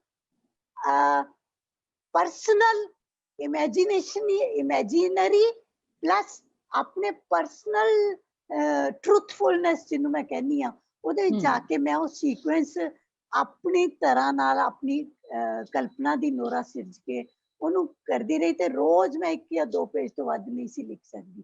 ਜਿਸ ਵੇਲੇ ਕੰਪਲੀਟ ਹੋਇਆ ਤੇ ਮੈਨੂੰ ਲੱਗਿਆ ਕਿ ਇਹਦੇ 'ਚ ਜ਼ਿਆਦਾ ਮੈਂ ਨੋਰਾ ਨਹੀਂ ਰੱਖੀ ਸ਼ਾਇਦ, ਤੇ ਮੈਂ ਇਹ ਰਿਜੈਕਟ ਹੋਏਗਾ, but Kewal liked it immediately. And then process rehearsal ਦਾ ਤਾਂ ਭਾਵੇਂ 15 ਦਿਨ ਦਾ ਸੀ, ਮੇਰੇ ਲਈ 1 ਸਾਲ ਦਾ ਪ੍ਰੋਸੈਸ ਸੀ। ਮੈਂ ਸੁੱਤਿਆਂ ਜਾਗਦਿਆਂ, ਖਾਂਦਿਆਂ, ਤੁਰਦਿਆਂ ਫਿਰਦਿਆਂ, ਸੈਰ ਕਰਨ ਜਾਂਦੀ ਸੀ ਤਾਂ ਨੋਰਾ ਮੇਰੇ ਨਾਲ ਹੁੰਦੀ ਸੀ, ਸਵੇਰੇ ਸੁੱਤੀ ਉੱਠਦੀ ਸੀ ਤਾਂ ਨੋਰਾ ਮੇਰੇ ਨਾਲ ਹੁੰਦੀ ਸੀ।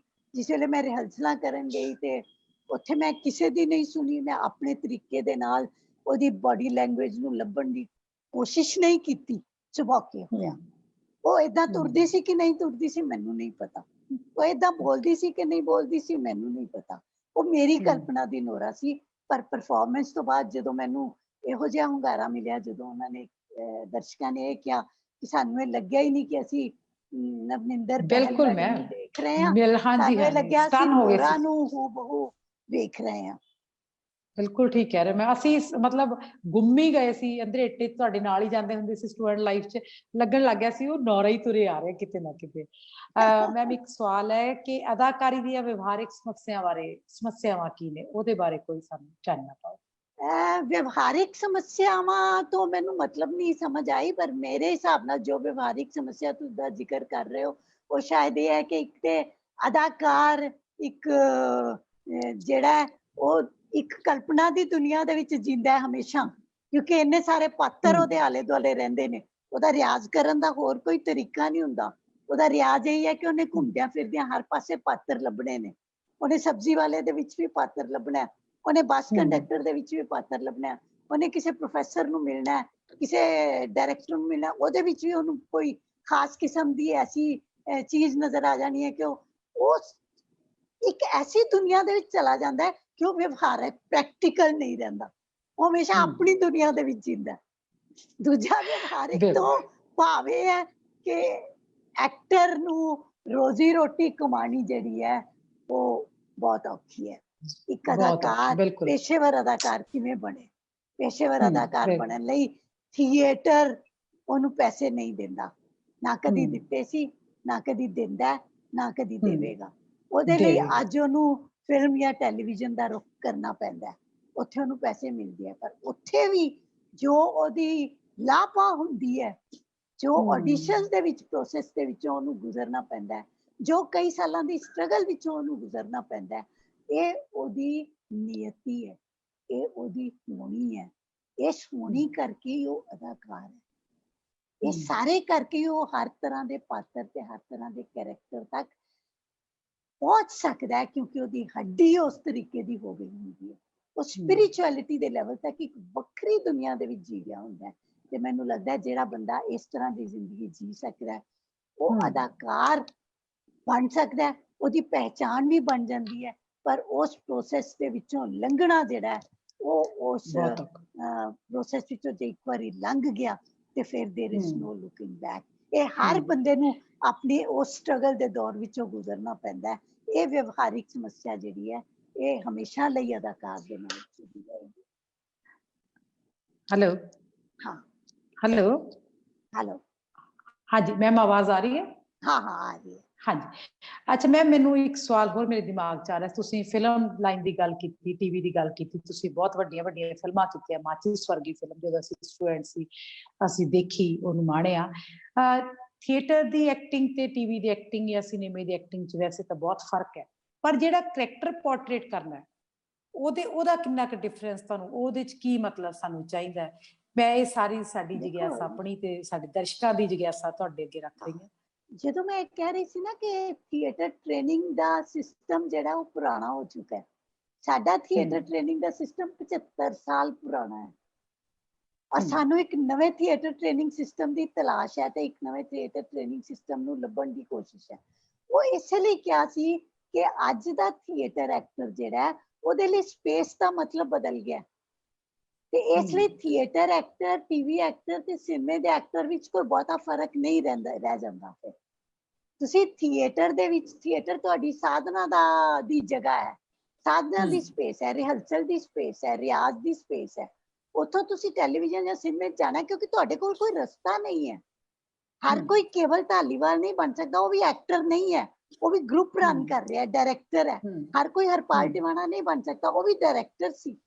ਕੋਈ ਐਸਾ ਅਦਾਕਾਰ ਨਹੀਂ ਹੈ ਪੰਜਾਬੀ ਦੇ ਵਿੱਚ ਜਾਂ ਹਿੰਦੀ ਦੇ ਵਿੱਚ ਜਿਹੜਾ ਸਿਰਫ ਥੀਏਟਰ ਕਰਕੇ ਪੈਸੇ ਕਮਾ ਰਿਹਾ ਹੋਵੇ। ਤੇ ਜਦੋਂ ਅਸੀਂ ਉਸ ਮੀਡੀਅਮ ਵੱਲ ਜਾਣਾ ਹੀ ਹੈ, ਤੇ ਥੀਏਟਰ ਦੇ ਵਿੱਚ ਇਸ ਤਰ੍ਹਾਂ ਦੇ ਟੂਲਸ ਹੋਣੇ ਚਾਹੀਦੇ ਨੇ ਕਿ ਅਸੀਂ ਆਪਣੇ ਆਪ ਨੂੰ ਉਸ ਮੀਡੀਅਮ ਲਈ ਤਿਆਰ ਕਰ ਲਈਏ, ਕਿਉਂਕਿ ਉਹ ਕਲੋਜ਼ਰ ਮੀਡੀਅਮ ਹੈ।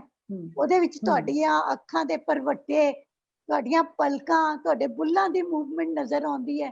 ਤੇ ਅਸੀਂ ਥੀਏਟਰ ਦੇ ਵਿੱਚ ਉਸ ਕਿਸਮ ਦਾ ਥੀਏਟਰ ਕਿਉਂ ਨਾ ਸਿਰਜੀਏ ਜਿਹੜਾ 50-100 ਦਰਸ਼ਕਾਂ ਲਈ ਹੋਵੇ, ਤੇ ਉਸ ਕਿਸਮ ਦਾ ਅਦਾਕਾਰ ਵੀ ਤਿਆਰ ਕਰ ਸਕੇ, ਤਾਂ ਕਿ ਅਦਾਕਾਰ ਨੂੰ ਬਹੁਤ ਜ਼ਿਆਦਾ ਕੋਸ਼ਿਸ਼ ਨਾ ਕਰਨੀ ਪਵੇ, ਆਪਣੇ ਆਪ ਨੂੰ ਮੀਡੀਅਮ ਸ਼ਿਫਟ ਹੋਵੇ ਤੇ ਉਸ ਮੀਡੀਅਮ ਦੇ ਵਿੱਚ ਸ਼ਿਫਟ ਹੋਣ ਲਈ। ਹਾਂਜੀ ਹਾਂਜੀ ਮੈਮ, ਤੁਸੀਂ ਡਿਪਾਰਟਮੈਂਟ ਬਹੁਤ ਸਾਲ ਸਾਨੂੰ ਪੜ੍ਹਾਇਆ, ਸਾਡੇ ਸਟੂਡੈਂਟਾਂ ਨੂੰ ਪੜ੍ਹਾਇਆ। ਤੁਸੀਂ ਇੰਪਰੋਵਾਈਜ਼ੇਸ਼ਨਸ ਤੇ ਬਹੁਤ ਜ਼ੋਰ ਦਿੰਦੇ ਹੋ। ਅਸੀਂ ਬਹੁਤ ਲਾਈਕ ਕਰਦੇ ਸੀ ਜਦੋਂ ਬੱਚੇ ਹੁੰਦੇ ਸੀ, ਹੁਣ ਵੀ ਕਰਦੇ ਆ। ਇੰਪਰੋਵਾਈਜ਼ੇਸ਼ਨ ਜਿੱਦਾਂ ਤੁਸੀਂ, ਜਦੋਂ ਮੈਂ ਸਟੂਡੈਂਟ ਆਈ ਸੀ, ਰਜਾਈ ਪਲੇ ਕੀਤਾ ਸੀ, ਤੇ ਉਸ ਤੋਂ ਬਾਅਦ ਤੁਸੀਂ ਸਾਡਾ ਜੱਗੋ ਸੀਰ ਮੁੱਕਿਆ ਕੀਤਾ, ਸਟੋਰੀ ਨੂੰ ਲੈ ਕੇ ਡਿਵੈਲਪ ਕਰਨਾ, ਤੇ ਉਹਦੇ ਚ ਉਹ ਜਿਹੜਾ ਸਾਰਾ ਤਾਣਾ ਬਾਣਾ, ਮੈਂ ਜ਼ਿਆਦਾ ਨਹੀਂ ਬੋਲੂੰਗੀ, ਸਾਰਾ ਤਾਣਾ ਬਾਣਾ ਉਹ ਥੋੜਾ ਜਿਹਾ ਸਾਨੂੰ ਕਲੀਅਰ ਕਰੋਗੇ ਪਲੀਜ਼? ਉਹਦੇ ਬਾਰੇ ਮੈਂ ਪਹਿਲਾਂ ਵੀ ਜ਼ਿਕਰ ਕਰ ਚੁੱਕੀ ਹਾਂ, ਜਦੋਂ ਮੈਂ ਕਿਹਾ ਸੀ ਜਦੋਂ intimate relation between actor and the audience, ਉਸ ਸਪੇਸ ਨੂੰ ਲੱਭਣ ਲਈ ਅਸੀਂ ਇੰਪਰੋਵਾਈਜ਼ੇਸ਼ਨਸ ਦਾ ਸਹਾਰਾ ਲੈਂਦੇ ਹਾਂ, ਕਿਉਂਕਿ ਅਦਾਕਾਰ ਨੂੰ ਇੱਕ ਐਸਾ ਮਾਹੌਲ ਦੇਣਾ ਜ਼ਰੂਰੀ ਹੁੰਦਾ ਹੈ। ਜੇ ਅਦਾਕਾਰ ਨੇ ਲਿਖੇ ਹੋਏ ਡਾਇਲੌਗ ਬੋਲ ਦਿੱਤੇ ਤੇ ਫਿਰ ਅਸੀਂ ਉਹਨੂੰ ਕਿਹਾ ਕਿ ਇਹਦੀ ਚਾਲ ਤੈਨੂੰ ਨਹੀਂ ਲੱਭਣੀ ਪੈਣੀ ਹੈ। ਲਾਈਕ ਮੇਰੇ husband death of a salesman Bhanu Bharti ਦੀ ਪ੍ਰੋਡਕਸ਼ਨ ਕਰ ਰਹੇ ਸਨ, ਮੇਨ ਰੋਲ ਕਰ ਰਹੇ ਸਨ ਵਿਲੀ ਲੋਮੈਨ ਦਾ, ਤੇ ਰਿਹਰਸਲ ਦੇ ਦੌਰਾਨ ਸਪੀਚ ਦਾ ਪੈਟਰਨ, ਵਾਕ ਦਾ ਪੈਟਰਨ ਉਹਨਾਂ ਨੂੰ ਨਹੀਂ ਮਿਲ ਰਿਹਾ ਸੀ। ਪਰਫਾਰਮੈਂਸ ਤੋਂ ਇੱਕ ਦਿਨ ਪਹਿਲਾਂ ਉਹਨਾਂ ਨੂੰ ਉਸ ਕੈਰੈਕਟਰ ਦੀ ਚਾਲ ਮਿਲੀ।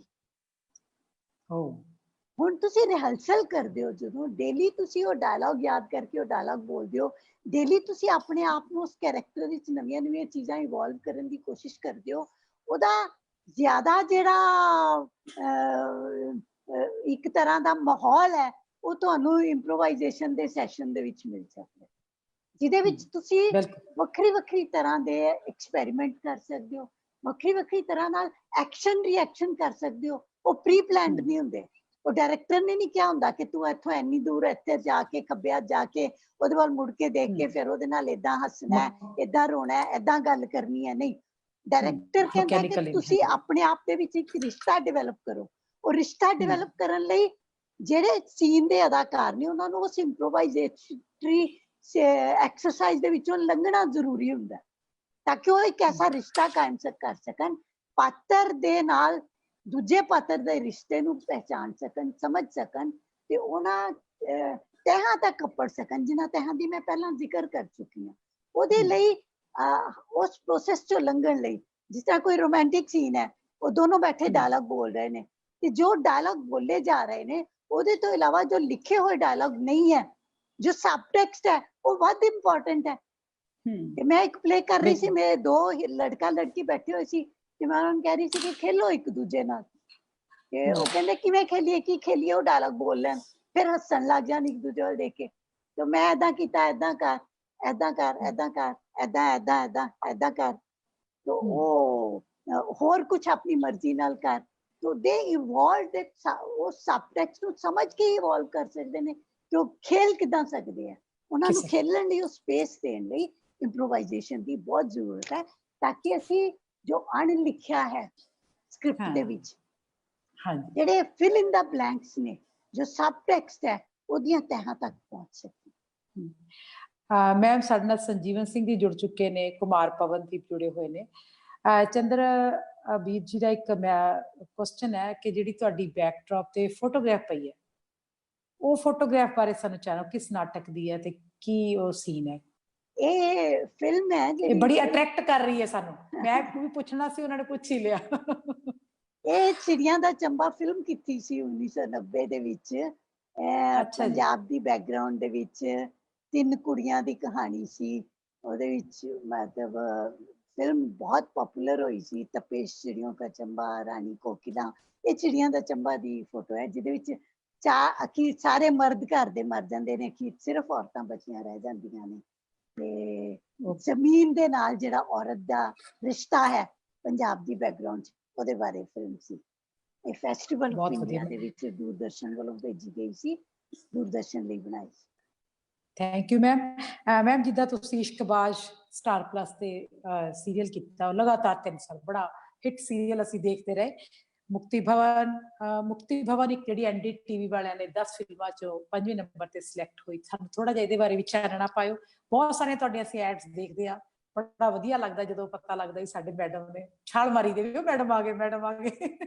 ਮੈਡਮ ਜਿਹੜੀ ਤੁਹਾਡੀ ਫਿਲਮ ਮੁਕਤੀ ਭਵਨ ਸ਼ੁਭਾਸ਼ੀਸ਼ ਭੁਟਿਆਨੀ ਦੀ ਡਾਇਰੈਕਟ ਕੀਤੀ ਹੋਈ ਫਿਲਮ ਸੀ। ਬਹੁਤ ਯੰਗ ਡਾਇਰੈਕਟਰ ਸੀ। ਇਹ ਬਨਾਰਸ ਦੀ ਬੈਕਗ੍ਰਾਉਂਡ ਦੇ ਵਿੱਚ ਸੀ। ਇਹ ਫਿਲਮ ਨੂੰ ਇੰਟਰਨੈਸ਼ਨਲ ਅਵਾਰਡ ਇੰਨੇ ਸਾਰੇ ਮਿਲ ਚੁੱਕੇ ਨੇ ਕਿ ਉਹਨਾਂ ਦੀ ਗਿਣਤੀ ਕੋਈ ਨਹੀਂ ਹੈ। ਤੇ ਇਹਦੇ ਵਿੱਚ ਰੋਲ ਕਰਨ ਲਈ ਸਾਨੂੰ ਮਤਲਬ ਉਸ ਸਾਲ ਦੀ 1918 ਦੀ ਗੱਲ ਹੈ ਸ਼ਾਇਦ, 2018 ਦੀ ਗੱਲ ਹੈ ਸ਼ਾਇਦ, ਕਿ our performance is mine and my husband's performance was rated amongst the 10 best performances of the year। ਉਸ ਸਾਲ 'ਚ ਜਿੰਨੀਆਂ ਫਿਲਮਾਂ ਬਣੀਆਂ ਸੀ ਉਹਨਾਂ ਵਿੱਚੋਂ। ਤੇ ਇਸ਼ਕਬਾਜ਼ 3 ਸਾਲ ਚੱਲਿਆ, ਬਹੁਤ ਪਪੂਲਰ ਹੋਇਆ। And this character became very poplar ਜੋ ਮੈਂ ਕੀਤਾ ਸੀ। ਤੋ ਬੜੇ ਮੇਰੇ ਸਾਹਮਣੇ ਵੀ ਬਹੁਤ ਸਾਰੀਆਂ ਐਸੀਆਂ ਚੀਜ਼ਾਂ ਇਹਦੇ ਰਾਹੀਂ ਖੁੱਲੀਆਂ ਜੋ ਮੈਨੂੰ ਪਤਾ ਲੱਗੀਆਂ ਕਿ ਯੈਸ, ਇਸ ਕੈਰੈਕਟਰ ਨੂੰ ਇੰਨੀ ਪਪੂਲੈਰਿਟੀ ਮਿਲ ਰਹੀ ਹੈ, ਕਿਸ ਲਈ ਮਿਲ ਰਹੀ ਹੈ, ਕਿਉਂ ਮਿਲ ਰਹੀ ਹੈ, ਜਿਹੜੀ ਆਪਣੇ ਮੂੰਹ ਕਹਿੰਦੇ ਆ ਥੋੜਾ ਜਿਹਾ ਨਹੀਂ ਮੈਂ ਤੁਹਾਡੀ ਸਾਧਨਾ ਸਾਰੀ ਉਮਰ, but it was very poplar and people started saying ਕਿਊਟੈਸਟ ਦਾਦੀ, ਸਵੀਟੈਸਟ ਦਾਦੀ, ਹਾਂਜੀ ਦਾਦੀ on television। ਸਮਾਰਟ ਦਾਦੀ, ਅਸੀਂ ਸਮਾਰਟ ਦਾਦੀ ਕਹਿੰਦੇ ਸੀ। I don't find it ਕਿ ਇਹ ਸੱਚ ਹੈ, ਬਟ ਇਸ ਕਿਸਮ ਦੇ ਨਹੀਂ ਮੈਮ ਇਹ ਸੱਚ ਹੈ। ਤੁਹਾਡੀ ਸਾਰੀ ਉਮਰ ਦਾ ਜਿਹੜਾ ਸੰਘਰਸ਼ ਕਹਿ ਲਓ, ਜਾਂ ਤੁਹਾਡੀ ਟ੍ਰੇਨਿੰਗ, ਤੁਹਾਡਾ ਉਦਾਂ ਦੀ ਸਾਰੀ ਗਰੂਮਿੰਗ ਉਹਦਾ ਹੀ ਚੀਜ਼ ਹੈ ਮੈਮ। ਮੈਮ ਤੁਸੀਂ ਸਾਡੇ ਦਰਸ਼ਕਾਂ ਨੂੰ, ਖਾਸ ਕਰਕੇ ਜਿਹੜੇ ਨਵੇਂ ਰੰਗਕਰਮੀ ਨੇ, ਮੈਂ ਉਹਨਾਂ ਨਵਿਆਂ ਲਈ ਇਸ ਲਈ ਕਹਿ ਰਹੀ ਹਾਂ ਕਿਉਂਕਿ ਹੁਣ ਤੁਸੀਂ ਡਿਪਾਰਟਮੈਂਟ ਵਿੱਚ ਨਹੀਂ ਹੋ, ਸਾਨੂੰ ਮਾਣ ਹੈ ਕਿ ਅਸੀਂ ਤੁਹਾਡੇ ਤੋਂ ਪੜ੍ਹੇ ਹਾਂ। ਅਸੀਂ ਤਾਂ ਤੁਹਾਡੇ ਕੋਲ ਘਰ ਜਾ ਕੇ ਪੜ੍ਹਦੇ ਸੀ, ਤੁਹਾਨੂੰ ਜੇ ਯਾਦ ਹੋਵੇ ਪੇਪਰਾਂ 'ਚ ਸਾਨੂੰ ਘਰ ਲੈ ਜਾਂਦੇ ਸੀ, ਤੁਸੀਂ ਸਾਰੀ ਰਾਤ ਪੜ੍ਹਦੇ ਹੁੰਦੇ ਸੀ। ਧੰਨ ਭਾਗ ਸਾਡੇ। ਤੇ ਜਿਹੜੇ ਸਾਡੇ ਥੀਏਟਰ ਦੇ ਸਟੂਡੈਂਟ ਬਹੁਤ ਸਾਡੇ ਨਾਲ ਜੁੜੇ ਹੋਏ ਨੇ, ਬਾਅਦ 'ਚ ਵੀ ਤੁਹਾਡੀ ਇੰਟਰਵਿਊ ਨੂੰ ਸੁਣਨਗੇ। ਇਹ ਕਹਿਣਾ ਚਾਹੁੰਦੀ ਹਾਂ ਬੇਟਾ ਕਿ ਮੈਂ ਜਦੋਂ ਕੰਮ ਕਰਦੀ ਸੀ ਤੇ ਮੇਰਾ ਵਿਦਿਆਰਥੀਆਂ ਨਾਲ ਰਿਸ਼ਤਾ ਇਸ ਤਰ੍ਹਾਂ ਦਾ ਹੁੰਦਾ ਸੀ ਕਿ ਰਿਹਰਸਲ ਖਤਮ ਕਰਕੇ ਰਿਹਰਸਲ ਕਰਦੇ ਕਰਦੇ ਅਸੀਂ ਅੱਧੀ ਰਾਤ ਤੱਕ ਮੇਰੇ ਘਰ ਬਹਿ ਕੇ ਵੀ ਕੰਮ ਕਰਦੇ ਸੀ। ਨਾਟਕ ਦੀ ਰਿਹਰਸਲ ਨਹੀਂ ਸੀ ਕਰਦੇ, ਨਾਟਕ ਬਾਰੇ ਗੱਲਬਾਤ ਕਰਦੇ ਰਹਿੰਦੇ ਸੀ। ਇਸ ਕਿਸਮ ਦਾ ਰਿਸ਼ਤਾ ਬਣਦਾ। ਥੀਏਟਰ ਤਾਂ ਹੋ ਸਕਦਾ ਜੇ ਅਸੀਂ ਅਧਿਆਪਕ ਨਾਲ, ਚਲੋ ਅਧਿਆਪਕ ਨਾਲ ਨਹੀਂ ਬਣ ਸਕਦਾ ਤੇ ਜਿੰਨੇ ਤੁਸੀਂ ਅਦਾਕਾਰ ਹੈਗੇ ਹੋ, ਜਿੰਨੇ ਤੁਸੀਂ ਕਲਾਸਮੇਟਸ ਹੈਗੇ ਹੋ, ਜਿੰਨੇ ਤੁਸੀਂ ਅਦਾਕਾਰ ਇੱਕ ਦੂਜੇ ਨੂੰ ਜਾਣਦੇ ਹੋ, ਉਹਨਾਂ ਨਾਲ ਇਸ ਕਿਸਮ ਦਾ ਅੰਤਰੀਵੀ ਰਿਸ਼ਤਾ ਕਾਇਮ ਹੋਵੇ, ਇੱਕ ਐਸਾ ਪਰਿਵਾਰ ਬਣ ਜਾਵੇ ਜਿਹਦੇ ਨਾਲ ਤੁਸੀਂ ਪਰਸਨਲ ਵੀ ਤੇ ਕਲਾਤਮਕ ਵੀ ਦੁੱਖ ਸੁੱਖ ਸਾਂਝਾ ਕਰ ਸਕੋ। ਉਸ ਤੇ ਤੁਸੀਂ ਇਸ ਦੁਨੀਆ ਦੇ ਵਿੱਚ ਇਕੱਲੇ ਨਹੀਂ ਹੋਵੋਗੇ ਤੇ ਤੁਹਾਡਾ ਕਲਾਕਾਰ ਹੋਣ ਦਾ ਸਫ਼ਰ ਬਹੁਤ ਬਹੁਤ ਖੂਬਸੂਰਤ ਹੋ ਜਾਏਗਾ। Thank you ma'am. ਏਦਾਂ ਲੱਗ ਰਿਹਾ ਜਿੱਦਾਂ ਸਤਸੰਗ ਸੁਣ ਰਿਹਾ, ਮੈਨੂੰ ਤਾਂ ਮਤਲਬ ਬਹੁਤ ਮੰਤਰਮੁਗਧ ਹੋ ਗਈ। ਸ਼ੁਕਰੀਆ ਮੈਮ, ਤੁਸੀਂ ਸਾਨੂੰ ਇੰਨਾ ਟਾਈਮ ਦਿੱਤਾ, ਕਿਉਂਕਿ ਤੁਹਾਡੀ ਬਹੁਤ ਬਿਜ਼ੀ ਲਾਈਫ ਹੈ, ਇੰਨੇ ਫਿਲਮਾਂ ਕਰ ਰਹੇ ਹੋ, ਟੀਵੀ ਕਰ ਰਹੇ ਹੋ। ਤੁਹਾਡਾ ਬਹੁਤ ਬਹੁਤ ਸ਼ੁਕਰੀਆ ਬੈਲ ਸਾਹਿਬ ਦਾ, ਕੰਨੂ ਦਾ, ਤੁਹਾਡੇ ਬੇਟੇ ਦਾ, ਸਾਰੇ ਪਰਿਵਾਰ ਦਾ ਸ਼ੁਕਰੀਆ। ਸਾਨੂੰ ਤੁਸੀਂ ਟਾਈਮ ਦਿੱਤਾ, ਉਹਨਾਂ ਤੋਂ ਟਾਈਮ ਖੋ ਕੇ ਸਾਨੂੰ ਟਾਈਮ ਦਿੱਤਾ। Thank you ma'am. ਮੈਨੂੰ ਬਹੁਤ ਚੰਗਾ ਲੱਗਿਆ। Thank you Goldie once again. You have been a wonderful anchor. ਉਹ ਜਿਹੜੇ ਤੁਸੀਂ ਡਾਂਟਣਾ ਬਾਅਦ ਚ ਡਾਂਟ ਲਿਓ, ਉਹ ਆਫ ਕੈਮਰਾ ਨਾ। ਥੈਂਕ ਯੂ ਮੈਮ, ਬਹੁਤ ਬਹੁਤ ਸ਼ੁਕਰੀਆ। Thank you ma'am. ਸਤਿ ਸ਼੍ਰੀ ਅਕਾਲ। ਸ਼ੁਕਰੀਆ ਮੈਮ ਨਵਨਿੰਦਰਾ ਬਹਿਲ ਜੀ। ਦਰਸ਼ਕੋ, ਤੁਸੀਂ ਸੁਣ ਰਹੇ ਸੀ, ਉਹਨਾਂ ਦੀਆਂ ਗੱਲਾਂ ਦਾ ਆਨੰਦ ਮਾਣ ਰਹੇ ਸੀ। ਸੱਚਮੁੱਚ ਮੈਨੂੰ ਇੱਕ ਸਤਸੰਗ ਦਾ ਰੂਪ ਲੱਗ ਰਿਹਾ ਸੀ ਕਿ ਕਿਸੇ ਤੁਸੀਂ ਵੱਡੇ ਧਰਮਾਤਮਾ ਮਹਾਤਮਾ ਨਾਲ ਉਹਨਾਂ ਦੇ ਪ੍ਰਵਚਨ ਸੁਣ ਰਹੇ। ਸਹੀ ਮਾਇਨਿਆਂ ਦੇ ਰੰਗ ਕਰਮਿਆਂ ਲਈ ਇਹੀ ਪ੍ਰਵਚਨ ਨੇ ਜਿਨ੍ਹਾਂ ਦੀ ਸਾਨੂੰ ਲੋੜ ਹੈ, ਕਿਉਂਕਿ ਮੈਮ ਨੇ 30-35 ਸਾਲ, ਉਸ ਤੋਂ ਵੀ ਜ਼ਿਆਦਾ ਥੀਏਟਰ ਨੂੰ ਦਿੱਤੇ, ਐਕਟਿੰਗ ਨੂੰ ਦਿੱਤੇ, ਫੀਲਡ ਨੂੰ ਦਿੱਤੇ, ਫਿਲਮ ਸਿਨੇਮੇ ਨੂੰ ਦਿੱਤੇ। ਉਹਨਾਂ ਦਾ ਜੋ ਸਾਰਥਕਤਾ, ਉਸ ਸਮੇਂ ਦਾ ਜੋ ਨਿਚੋੜ ਆ, ਉਹ ਸਾਨੂੰ ਅੱਜ ਮਿਲਿਆ। ਜੇ ਹੋਰ ਵੀ ਅਸੀਂ ਬਹੁਤ ਸਾਰੀਆਂ ਗੱਲਾਂ ਕਰਾਂਗੇ ਮੈਮ ਨਾਲ ਕਿਸੇ ਹੋਰ ਪਲੇਟਫਾਰਮ ਤੇ। ਦਰਸ਼ਕੋ, ਸਾਡਾ ਅੱਜ ਦਾ ਇਹ ਪਹਿਲਾ ਐਪੀਸੋਡ ਸੀ। ਤੁਸੀਂ ਬਹੁਤ ਸਾਰੇ ਦਰਸ਼ਕ ਜੁੜੇ ਹੋਏ ਹੋ, ਮੈਂ ਕਈਆਂ ਦਾ ਨਾਂ ਨਹੀਂ ਲੈ ਸਕੀ। ਮੈਂ ਹੁਣ ਜਿਹੜੇ ਦਰਸ਼ਕਾਂ ਦਾ ਜੁੜੇ ਹੋਏ ਨੇ ਮੈਂ ਨਾਂ ਲੈ ਗਈ। ਜੇ ਕਿਸੇ ਦਾ ਰਹਿ ਗਿਆ ਤਾਂ ਮੈਂ ਪਹਿਲਾਂ ਹੀ ਮਾਫੀ ਮੰਗਾਂਗੀ। ਭੁਪਿੰਦਰ ਕੌਰ ਜੀ ਜੁੜੇ ਹੋਏ ਨੇ, ਜਸ ਬਰਾੜ ਜੀ, ਬਲਰਾਜ ਬਰਾੜ ਜੀ, ਸੌਰੀ, ਸੇਮ ਸੇਖਾ, ਚੰਦਰਾਬੀਬ ਜੀ, ਬਰਜਿੰਦਰ ਕੌਰ, ਕੁਲਵਿੰਦਰ ਖਹਿਰਾ ਜੀ, ਬਲਰਾਜ ਸਿੰਘ ਬਰਾੜ, ਹਰਵਿੰਦਰ ਬਬਲੀ, ਬਲਜਿੰਦਰ ਸਿੰਘ ਲਹਿਣਾ ਜੀ, ਸਬਦੀਸ਼ ਕੁਮਾਰ ਜੀ, ਸੰਦੀਪ ਸ਼ਰਮਾ, ਲੱਖਾ ਲਹਿਰੀ, ਰਜਿੰਦਰ ਕੌਰ ਦਾਨੀ ਮਾਨਸਾ ਤੋਂ ਸਾਡੇ ਨਾਲ ਜੁੜੇ ਹੋਏ ਨੇ, ਜਗਜੀਤ ਸਰੀਨ ਜੀ, ਗੁਰਮੀਤ ਕੜਿਆਲਵੀ ਜੀ, ਬੋਬੀ ਸੰਧਾ ਜੀ, ਚਰਨਜੀਤ ਮਾਨ, ਹਰਮੀਤ ਸਿੰਘ, ਰਮਨ ਢਿੱਲੋਂ। ਦੋਸਤੋ, ਇਹ ਸਾਡਾ ਐਫਰਟ ਸੀਗਾ। ਅਸੀਂ ਕੋਸ਼ਿਸ਼ ਕਰ ਰਹੇ ਹਾਂ ਕਿ ਅਸੀਂ ਜਿਹੜੇ ਵੀ ਆਪਣੇ ਉਹਨਾਂ ਨੂੰ ਗੈਸਟ ਨੂੰ ਬੁਲਾਈਏ, ਉਹਨਾਂ ਤੋਂ ਅਸੀਂ ਉਹਨਾਂ ਦੇ ਜਿਹੜੀ ਵੀ ਮਤਲਬ ਸਪੈਸ਼ਲਾਈਜੇਸ਼ਨ ਆ ਉਹਦੇ ਬਾਰੇ ਗੱਲ ਕਰੀਏ ਤਾਂ ਕਿ ਅਸੀਂ ਕੁਝ ਸਿੱਖ ਸਕੀਏ। ਤੁਹਾਡਾ ਸਾਡੇ ਨਾਲ ਜੁੜਨ ਲਈ ਬਹੁਤ ਬਹੁਤ ਸ਼ੁਕਰੀਆ। ਆਪਾਂ ਰੋਜ਼ 8 ਵਜੇ ਇੱਕ ਨਵੀਂ ਸ਼ਖਸੀਅਤ ਨਾਲ ਜੁੜਾਂਗੇ। ਕੱਲ ਅਸੀਂ ਪੰਜਾਬੀ ਥੀਏਟਰ ਦੇ ਡਾਇਰੈਕਟਰ, ਡਿਜ਼ਾਈਨਰ ਕੇਵਲ ਧਾਲੀਵਾਲ ਜੀ ਉਹਨਾਂ ਨਾਲ ਜੁੜਾਂਗੇ। ਤੇ ਕੱਲ ਮੇਰੀ ਡਿਊਟੀ ਮਤਲਬ ਐਂਕਰ ਦੀ ਡਿਊਟੀ ਤੇ ਹੋਣਗੇ ਸਤੀਸ਼ ਜੀ। ਠੀਕ ਹੈ ਮਿੱਤਰੋ, ਮਿਲਦੇ ਆ ਕੱਲ 8 ਵਜੇ ਤੇ ਸੁਚੇਤਕ ਸਟੂਡੀਓ ਦੇ ਫੇਸਬੁੱਕ ਪੇਜ ਤੇ। ਇੱਕ ਗੱਲ ਮੈਂ ਤੁਹਾਨੂੰ ਹੋਰ ਕਹਿਣਾ ਚਾਹਾਂਗੀ, ਜੇ ਕਿਸੇ ਦੋਸਤ ਨੇ ਕੋਈ ਸੁਜੈਸ਼ਨ ਦੇਣੀ ਹੈ ਜਾਂ ਕੋਈ ਸਵਾਲ ਹੈ ਤਾਂ ਸਾਨੂੰ ਹੁਣ ਵੀ ਕਰ ਸਕਦਾ ਤੇ ਅਸੀਂ ਹੋ ਸਕਿਆ ਤਾਂ ਉਹਦਾ ਜ਼ਰੂਰ ਜਵਾਬ ਦੇਵਾਂਗੇ। ਪ੍ਰੋਗਰਾਮ ਦੇ ਵਿੱਚ ਕੋਈ 19 ਕੋਈ ਗਲਤੀ ਫਲਤੀ ਹੋਵੇ ਉਹ ਵੀ ਤੁਸੀਂ ਸਾਨੂੰ ਮੈਸੇਜ ਕਰ ਸਕਦੇ ਹੋ। ਠੀਕ ਹੈ ਮਿੱਤਰੋ, ਓਕੇ ਬਾਏ। ਮਿਲਦੇ ਆ ਕੱਲ ਇਸੇ ਟਾਈਮ 8 ਵਜੇ ਸੇਮ ਸੁਚੇਤਕ ਸਟੂਡੀਓ ਦੇ ਫੇਸਬੁੱਕ ਪੇਜ ਤੇ ਟਿਊਨ ਅਪ ਰਹੋ ਸਾਡੇ ਨਾਲ। ਬਹੁਤ ਬਹੁਤ ਸ਼ੁਕਰੀਆ, ਧੰਨਵਾਦ।